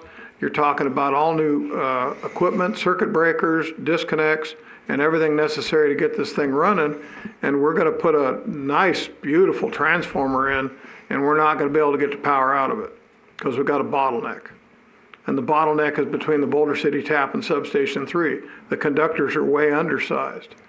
I think we need to take and go through this list, and we're running out of time because we'll be here till 11 or midnight to go through all this stuff and figure out what's an A priority, what's a B priority, and put it in line. Because right now, the San Felipe, you know, we've got a 69 kV going down Adams to hook Substation 3 to Substation 5 through the Buchanan line. But my problem is we got to sit down and figure out how we're going to rebuild the system while it's still running. And we've got to get some of the stuff done. We can build some of the stuff during the summertime and then turn around and next fall we can cut it over. You know, that's the way we used to do it. We used to build a new one and then cut everything over. But we've got a lot of projects here that are real high priority, and I think we need to take a good hard look at it and figure out what's A, what's B, and what's C. That's what I've got to say. Well, Greg, to help you, because part of this is, like I said, I'll take the blame for anything on this spreadsheet, if there's anything wrong with it, as far as how it's all added up. But the BC Parkway is just at the bottom. It's not in the totals. So the totals are accurate for the 150 and without the BC Parkway. So the bolded numbers are the accurate for what's currently from that was part of this document. So the latest major eye test here, this is the data. So that the 17.5 million is associated with this document that is the 150 and does not have the 500,000. So we're still at 14 million. But in the paperwork from the city, it's still in there as a cost. The BC Parkway is still in there. Oh, in this document here? Yes, sir. Yes, gotcha. It's on your document as being correct, but not the city's document.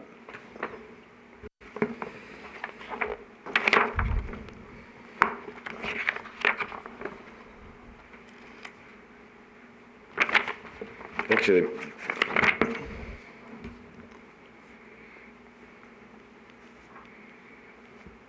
I think, Greg, they take that one out. I don't see it on this one, in the latest one. So, and it's not on the old part of it. It's confusing. On page 11. I can tell you it's a pretty recent conversation, so I'm not sure if it was taken out of that or not.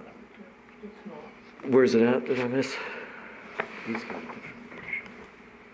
Okay. Well, anyway, but that's a good point. So I don't mean to argue about the issue. If it just so we clarify, that would be great. If you have time to review what was budgeted, that would be good. And my underlined items are ones that I did not see that happened. The oil containment distribution project in fiscal year 2018. So anything that's underlined, I don't believe are on the list. I think I saw something with the arc flash and the pole attachment study. The 90 and the 60. I think I saw it on another document, so maybe it got dropped on something. Yeah, it could be. So, but I think they were relatively minor. Okay, and that's where I just underlined the continuation of Gingerwood because I wasn't there, not knowing the date, and not same thing with the Parkway. So those can be they wouldn't have to worry about it. And that's still what was part of the budget. But we do need that, again, though, that does sort of reflect where that 14 million is coming from. Yep. So that was I think that was my biggest thing on that. Was there anybody else? Keith, I guess let's go down that end. I'll just maybe go down to any.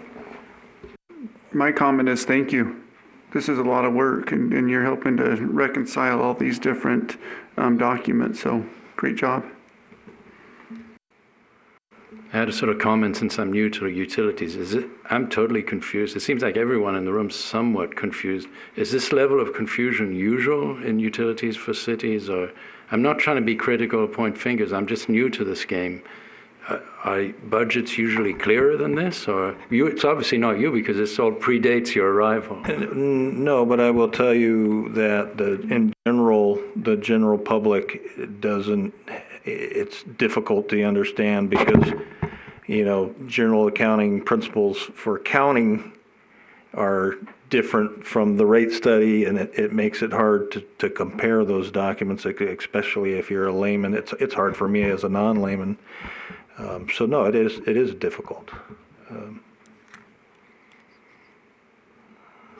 Well, my thoughts are, I know what most of these items are, but I just need to talk to Marvis or somebody that, I don't know what the condition is and why they're necessary that they're being done, and so until but I do need to take the time to talk to Marvis and so I can get an understanding exactly what needs to be done and where they're at, and so it'll help me a lot to do that, so that'll help a lot. I think it's very enlightening that all this stuff is finally being brought out in the open to where we can discuss it and have an understanding of where the money is going, because that's going to directly reflect the rate study and whether or not we're going to need a significant increase or not. And everybody has to understand we are not a for-profit city. We are a municipality. So we have to be very prudent in how we spend our money. But some of the stuff I'm looking at, I'm just scratching my head, like you just stated, Ned, is that some of the stuff doesn't make sense because it's being taken out of step. In other words, if we're going to rebuild the system incrementally, we've got to start at the beginning and have a cutout to where we can swap things over and change things around. And the biggest thing I don't see, which is the elephant to me in the room, is the SCADA system. Okay, the electrical system needs a collection system, data acquisition, and the ability to switch it from a remote site. We don't have that yet, but yet nothing in these budgets says anything about SCADA, other than the nice color printouts of projects pending. Okay, and I'm very deep into utility grade power. I mean, up to 1 million volts, DC and AC. So I understand how this works down all the way to 4,800, 4.8 is what used to be my game. So I understand how this stuff's all got to work, but we've got some severe bottlenecks. And as we add housing tracks to our system, we are increasing the load without having a cutout or a backup to where we can take and put those guys online if we have a problem. It's just the age of the system. That's all it is. And we just got to assign priorities on how to get it up and get it running. I agree.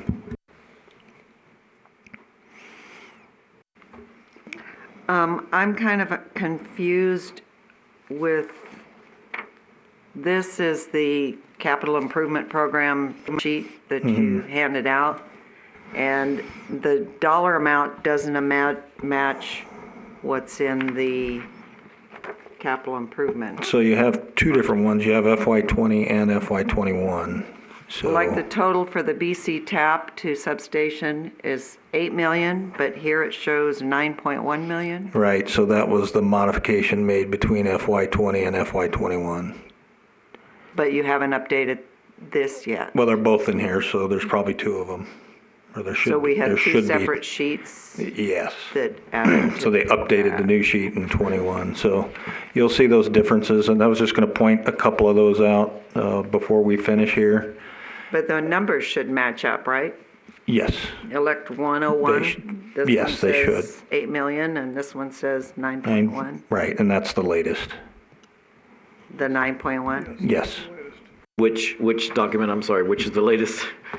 which is the tentative? In or the packet? FY21 electric, that should be the latest number. FY20. Yes. Yes. Yes, and in the backup you have as well. In the back of that, there's It's just it's a little confusing because I included FY20 and FY21 just so you guys could see where there's differences. Okay, because that was the thing I wanted to make sure you got the opportunity, because that was what you were going to tell us too, I guess, to finish out everything. Well, But and I don't think, see yeah, the so FY21. what I really wanted to just point out, because a lot of it is the same, and obviously we make modifications when we move some of these projects around, but there's two, what I would call significant changes. Well, there's one in electrical, which is the one you just brought up between 20 and 21. We updated that budget.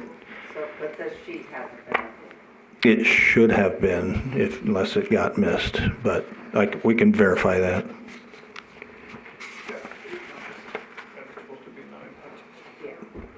Yep.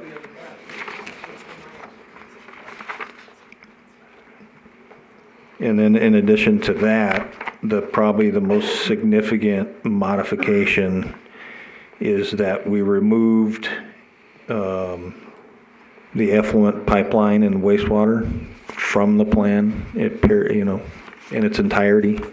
There was $2.5 million for that. So that was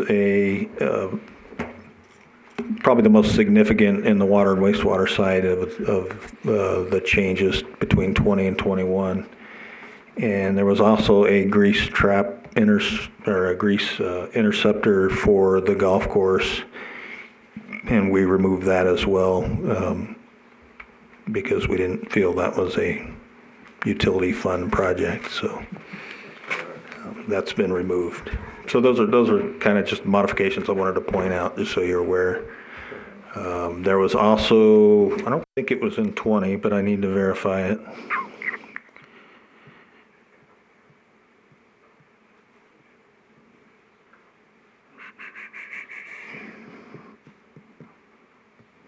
Oh no, what did I do? Right, anyway, that was the main ones I just wanted to point out for the committee that did have a significant bearing, especially on the wastewater financial plan. That $2.5 million would have been significant, but one, we didn't know what the project was, so it's not needed. So that's why it's out. So would it be, this was a long night, and I apologize for everything, but trying to get all the information we can. Would this be something we can do in March? Should we combine the two again together with I guess, I don't know how to reduce the time. I would say yes. But I think if we do a workshop again, then we can talk a little more freely and try to get some more information. That would be what I would suggest. So. Okay. So if we can start planning on, if you could look at a time frame that we can combine the two, that would be very, very helpful. So, okay. Was any? And that way our guests can get their airline tickets earlier. I make them fly Spirit, so. Is there any other comments?